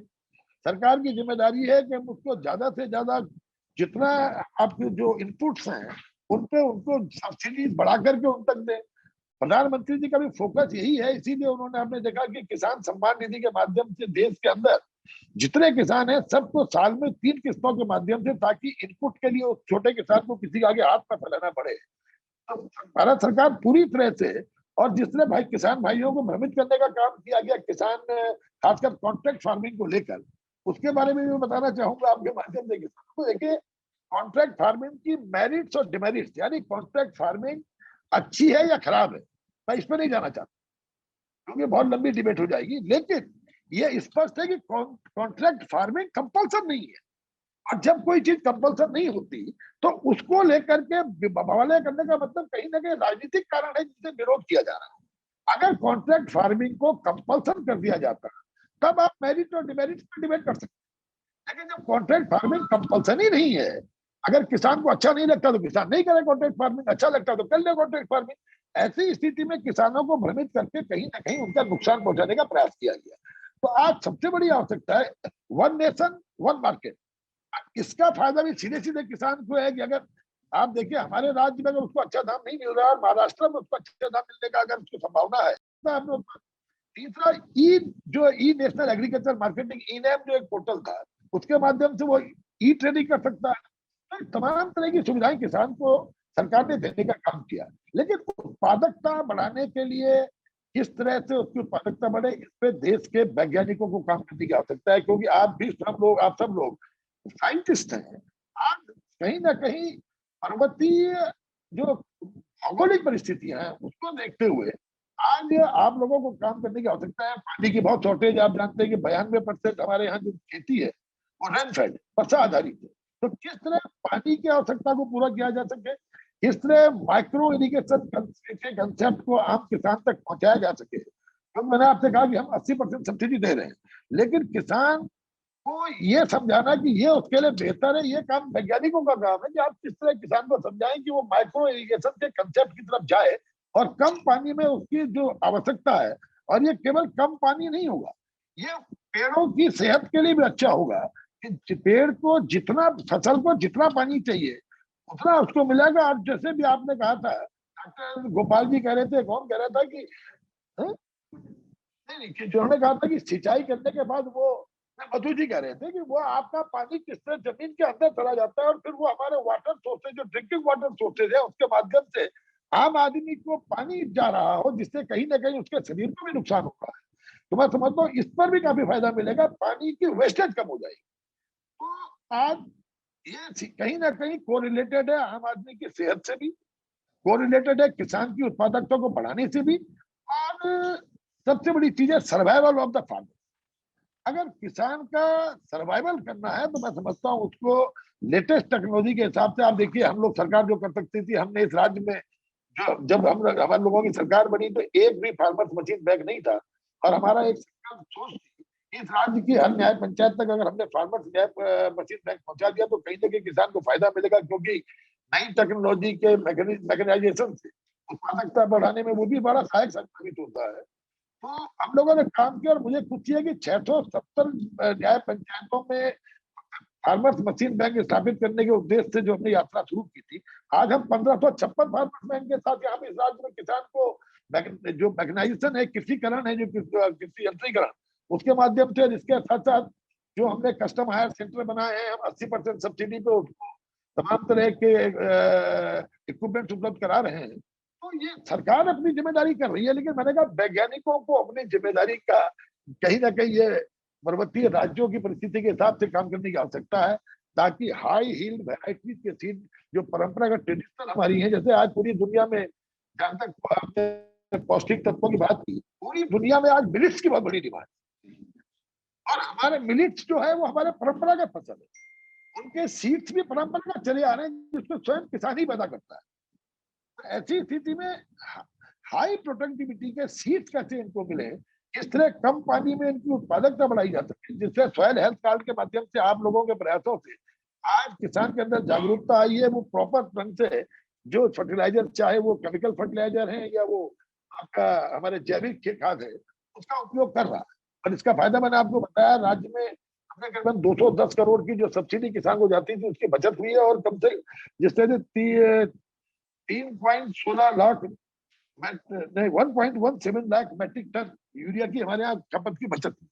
तो उसी तरह से किस तरह पानी तो वैसे ही शॉर्टेज है, यूरिया की शॉर्टेज तो नहीं है, पानी की तो कमी है, तो कम पानी में किस तरह हम उसको उसकी आवश्यकता को पूरी कर सकते हैं ताकि उसकी फसल को वास्तविक प्रॉपर पानी मिल जाए, इस पर भी काम करने की बहुत बड़ी आवश्यकता है।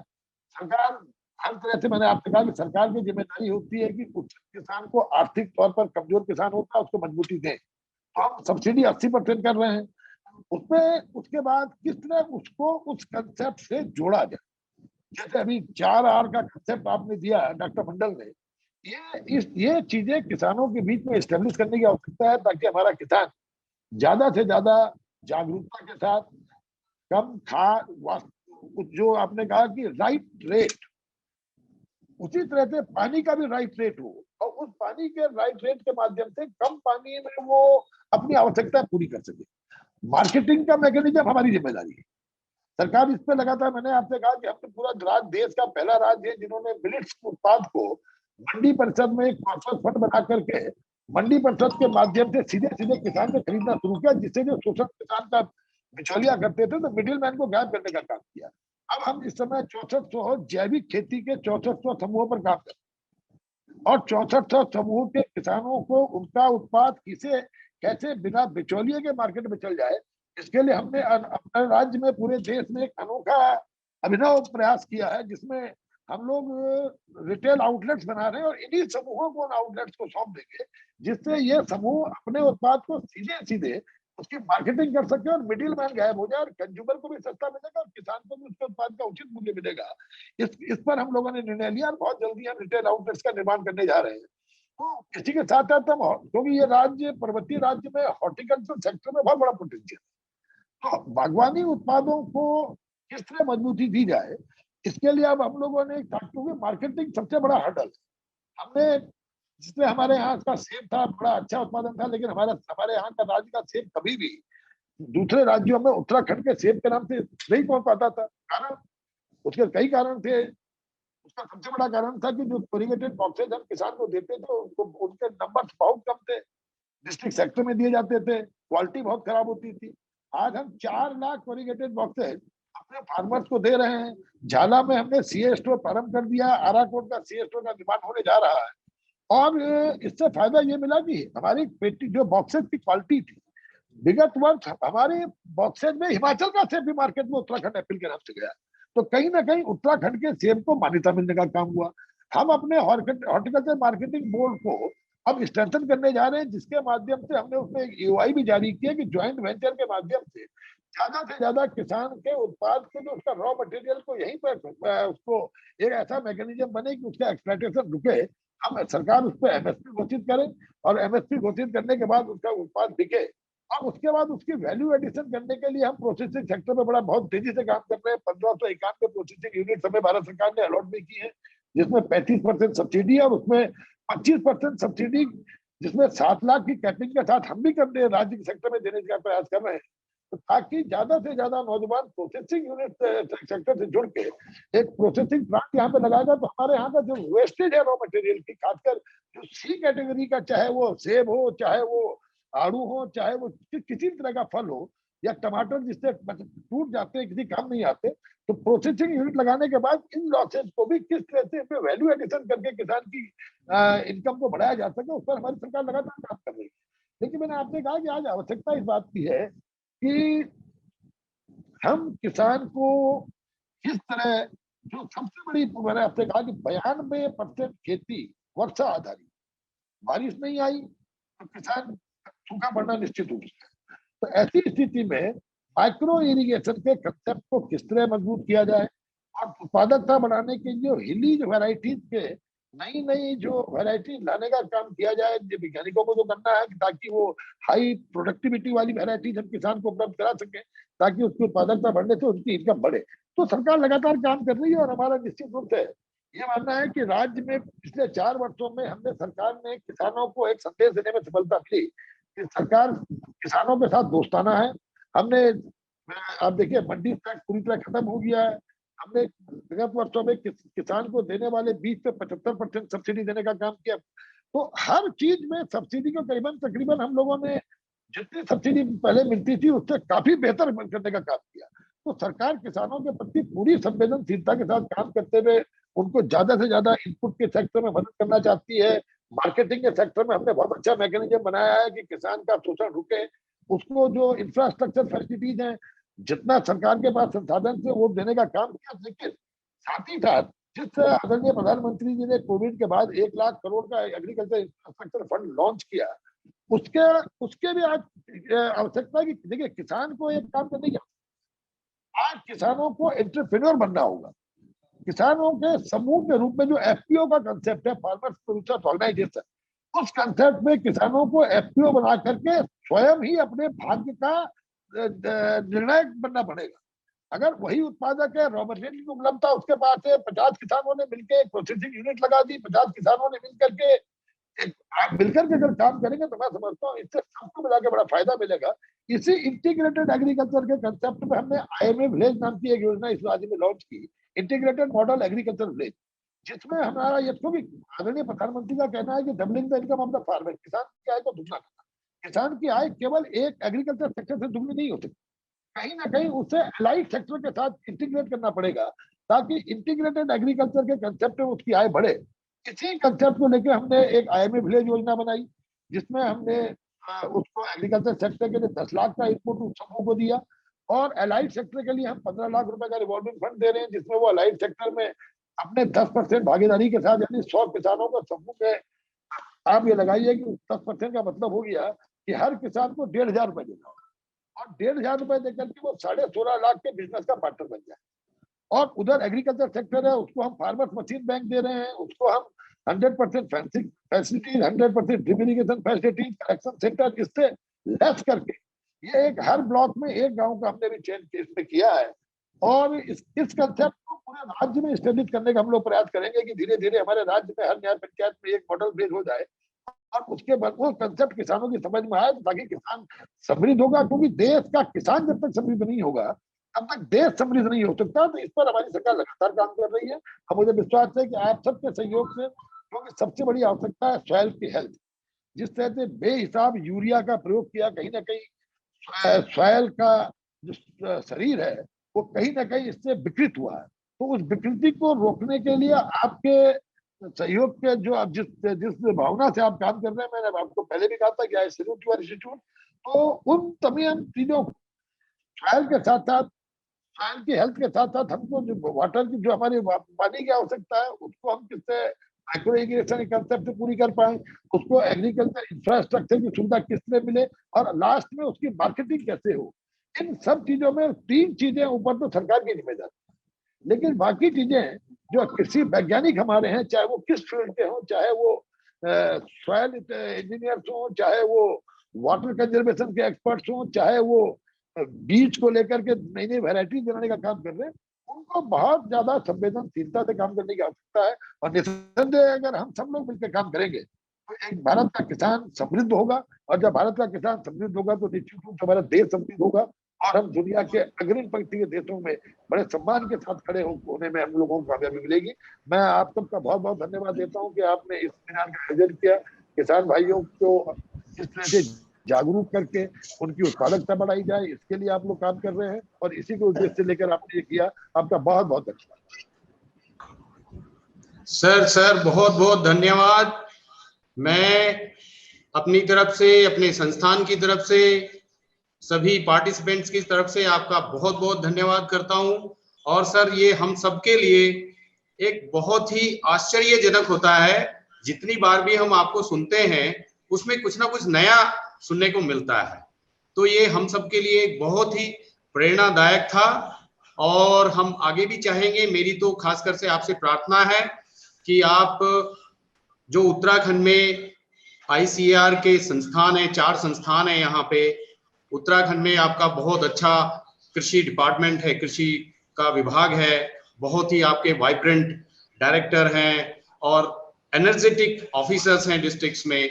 तो हम मिलके एक कंसोर्टियम या एक तरह का एक कोलैबोरेशन स्टैब्लिश करें और जो केवल कागज पे ना हो सर, वो प्रैक्टिकली वो आधार हम एक तरह से धरातल पे उतरे। तो आपकी लीडरशिप में मैं आपसे प्रार्थना करूंगा कि इस दिशा में कुछ हम आगे बढ़े।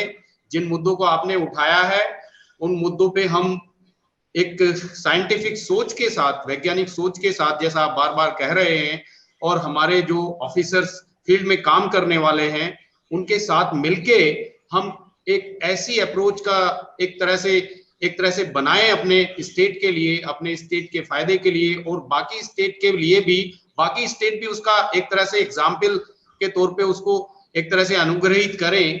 तो हम चाहेंगे आपकी लीडरशिप में इसका आगे भी कुछ होना चाहिए सर, एक स्ट्रॉन्ग लिंकेजेस एंड कोलैबोरेशन हमारे बीच में डेवलप हो। डॉक्टर सिंह, मैं आज ही निदेशक एग्रीकल्चर साथी हैं, आपका हो गया, टीडीसी हो गई, आप TDC department of agriculture, department of horticulture, उसके साथ साथ आपका केवीके, सबके लिए और पंतनगर विश्वविद्यालय एक कमेटी गठित करने के भी मैं इसमें काम करूंगा, ताकि आप लोग कम से कम क्वार्टरली अगर बैठ लेंगे, 3 महीने में भी एक बार आप बैठ गए, तो निश्चित रूप से इसका फायदा प्रदेश के किसानों को मिलेगा। सर सर सर सर बहुत अच्छा लगा सर, और हम सब लोग इससे बहुत लाभान्वित हुए। आपका सत सत नमन, आपका बहुत बहुत धन्यवाद। अब मैं चाहूंगा हमारे जो विभागाध्यक्ष डॉक्टर एनके शर्मा जी हैं, उनसे मैं निवेदन करता हूं कि फॉर्मली वोट ऑफ थैंक्स प्रस्तुत करें इस संस्थान की तरफ से। Doctor NK Sharma sir. धन्यवाद डॉक्टर डीवी सिंह जी। सबसे पहले सबको नमस्कार। हमारे आज के मुख्य अतिथि श्री सुबोध उनियाल जी, जो कि माननीय कृषि मंत्री हैं उत्तराखंड के, मैं अपनी तरफ से और अपने संस्थान की तरफ से और सभी सुनने वालों की तरफ से बहुत बहुत धन्यवाद देता हूं कि उन्होंने अपने कीमती समय से समय निकाल के हमारे जो प्रोग्राम है इसको ग्रेस किया और हमें आशीर्वाद दिया। और मैं जो बहुत बड़ी बात है वो मैं ये कहना चाहूँगा कि हमारे जो मंत्री जी हैं, ये कोई भी प्रोग्राम हो, खास करके जो किसानों से जुड़ा हुआ प्रोग्राम होता है, सब प्रोग्राम दरकिनारे करके ये सबसे पहले जो है वो इस प्रोग्राम में शिरकत करते हैं। अगर सर को याद हो तो हम लोगों ने जब सॉइल हेल्थ का प्रोग्राम किया था तो मेरे ख्याल में बहुत ही बिजी थे उस समय। सर याद है आपको कि आप? जी हाँ मुझे याद है, मुझे जी हाँ याद है शर्मा जी। बहुत बहुत धन्यवाद सर। और थैंक यू वेरी मच कि आगे भी ऐसे, अभी उसका जो संकल्प से सिद्धि तक एक प्रोग्राम था सर, उसमें भी आपका योगदान, आपके डिपार्टमेंट का योगदान बहुत ज्यादा रहा, तो हम धन्यवाद करते हैं सर आपका। और अभी जो आपने सर बताया कि जो एक नारा दिया आपने, भूमि को खाद और पेड़ को पानी, बहुत अच्छी बात है सर। तो ये एक हमारे वैज्ञानिक और किसान का और गवर्नमेंट का अगर हम ये फार्मूला अपनाएंगे तो बहुत ही हमें फायदा होगा।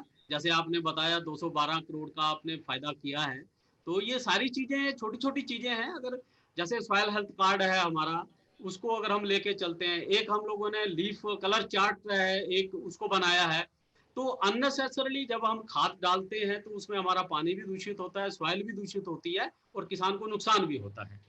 तो मैं लास्ट में मुख्य बात जो है आपने बताई कि आपको हाई यील्डिंग वैरायटी बीज की जो है वो उत्पादन करना है, किसानों के मुद्दे आपने उठाए बहुत ज्यादा। और जो लास्ट में आपने सबसे अच्छी बात कही कि उत्तराखंड सरकार जो है वो किसानों की मित्र है, दोस्त है, बहुत बड़ी बात है सर। और जब मित्र के साथ आदमी बैठता है, डिस्कस करता है, तो अपने समस्याएं बताता है, तो उसका समाधान जरूर निकलता है कहीं ना कहीं, जो है वो दोनों लाभान्वित होते हैं और उसका फायदा होता है उस चीज का। और आगे मैं हमारे जो डीजी साहब हैं त्रिलोचन महापात्रा जी और हमारे डीडीजी एसके चौधरी जी, उन्होंने हमें संदेश के द्वारा संबोधित किया, मैं उनका बहुत बहुत धन्यवाद करता हूँ।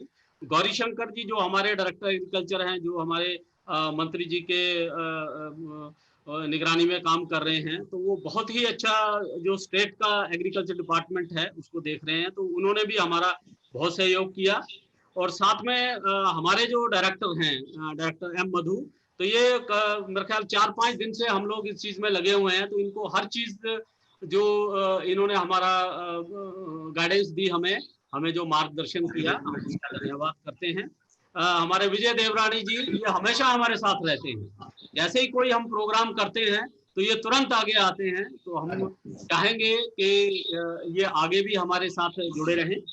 तो हमारे जो एग्रीकल्चर डिपार्टमेंट है उत्तराखंड का, वो बिल्कुल एकदम से एक्टिव हो जाता है जैसे ही हम कोई काम करते हैं। तो हमारे 2 head of the division doctor ओजस्वी और डॉक्टर मेहता, इन्होंने जो आईसीआर के संदेश पढ़ के सुनाए, मैं इनका धन्यवाद करता हूं। तो अभी आपने जो 2 लेक्चर सुने डॉक्टर मंडल के, तो इन्होंने 4 सूत्र बताए जो कि बहुत महत्वपूर्ण थे। और गोपाल ने जो एकीकृत खेती, एकीकृत उर्वरक प्रबंधन, जो इंटीग्रेटेड फर्टिलाइजर का हमारा जो सिस्टम है, न्यूट्रिएंट मैनेजमेंट जो है वो बताया। तो गोबर की काफी इंपॉर्टेंस बताई इन्होंने।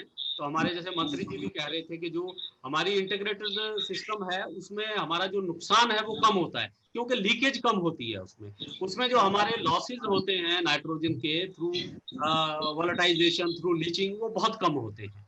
तो इसको सर प्रोत्साहन दिया जाए, बहुत अच्छी बात है। तो हमारे डीवी सिंह जी इस प्रोग्राम को जो कोऑर्डिनेट कर रहे हैं, मैं इनका भी बहुत बहुत धन्यवाद करता हूं। और सबसे हमारी जो महत्वपूर्ण कड़ी है वो हमारे किसान और हमारे जो स्टूडेंट्स हैं वो जुड़े हुए हैं इसके साथ। तो मेरे ख्याल में सर हम लोग बहुत लकी हैं कि हमारे कृषि मंत्री जी को सीकर से भी लोग सुन रहे हैं सर। एक हमारे रोहित यादव जी जुड़े हुए हैं सीकर से, राजस्थान से, तो वो हमारे उत्तराखंड को सुन रहे हैं। मैं सभी किसानों का और जितने भी हमारे विद्यार्थी गण हैं, स्टूडेंट्स हैं, मैं उनका धन्यवाद करता हूं। तो हमारे जो जितने भी एडमिनिस्ट्रेशन है हमारे संस्थान का, वो भी एक्टिवली इन्वॉल्व है इसमें, मैं उनका धन्यवाद करता हूँ। और स्टाफ हमारा सभी लोग जुड़े हुए हैं इसमें, तो उन्होंने भी अपना कीमती समय निकाला है। और जो पर्दे के पीछे काम चल रहा है वो हमारे अमित चौहान जी हैं, जो ये आप सारा सिस्टम देख रहे हो ये हमारे चौहान जी मैनेज कर रहे हैं। बहुत ही एफिशिएंट हमारे जो मैनेजर हैं वो इस मामले में। हमारे सुरेश चौधरी जी फार्मर के साथ ऐसे जुड़े हुए हैं, ये इनको अगर बोला जाए कि फार्मर के पास जाना है तो 10 मिनट में ये फार्मर के साथ कांटेक्ट कर लेते हैं। तो बहुत ही एफिशिएंट हमारे फील्ड वर्कर हैं ये और एक्सटेंशन वर्कर हैं। सोनू जी हैं इनके साथ लगे हुए, और विनोद जी हैं जो हमारे साथ बैनर बनाने का और सारा हेल्प कर रहे हैं। तो मैं अंत में जितने भी हमारे श्रोतागण हैं और जिन्होंने लेक्चर दिए हैं और जो आए हैं सब लोग, मैं धन्यवाद करता हूं, खास करके अपने मंत्री जी का जिन्होंने अपने बहुत ही कीमती समय में से समय निकाला है। और सर हम उम्मीद करते हैं कि ऐसे ही आगे फ्यूचर में भी आप हमें इसी तरीके से आशीर्वाद देते रहेंगे। धन्यवाद। अब मैं आप सब लोगों से अनुरोध करता हूं कि आप सब लोग अपनी अपनी जगह खड़े हो जाएंगे। अभी राष्ट्रगान के लिए हम सब लोग खड़े होते हैं, राष्ट्रगान के लिए। अमित जी आप प्ले कर दीजिएगा।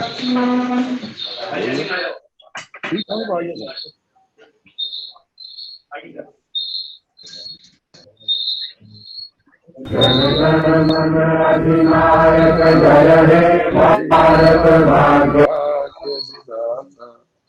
पंजाब सिंधु गुजरात मराठा द्राविड़ उत्कल गंगा हिमाचल यमुना गंगा उत्कल जलधि तरंगा तब शुभ नामे गाजे तब शुभ आशीष मांगे गाहे कमल प्यासा जन गण मंगलदायक जय हे भारत भाग्य विधाता जय हे जय हे जय हे जय जय जय।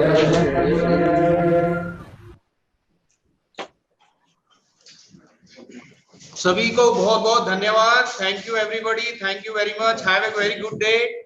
Thank you. अब इजाजत है सिंह साहब? Yes sir, yes sir, yes sir, yes sir, thank you so much. Thank you very much, thank you. बहुत बहुत धन्यवाद सर।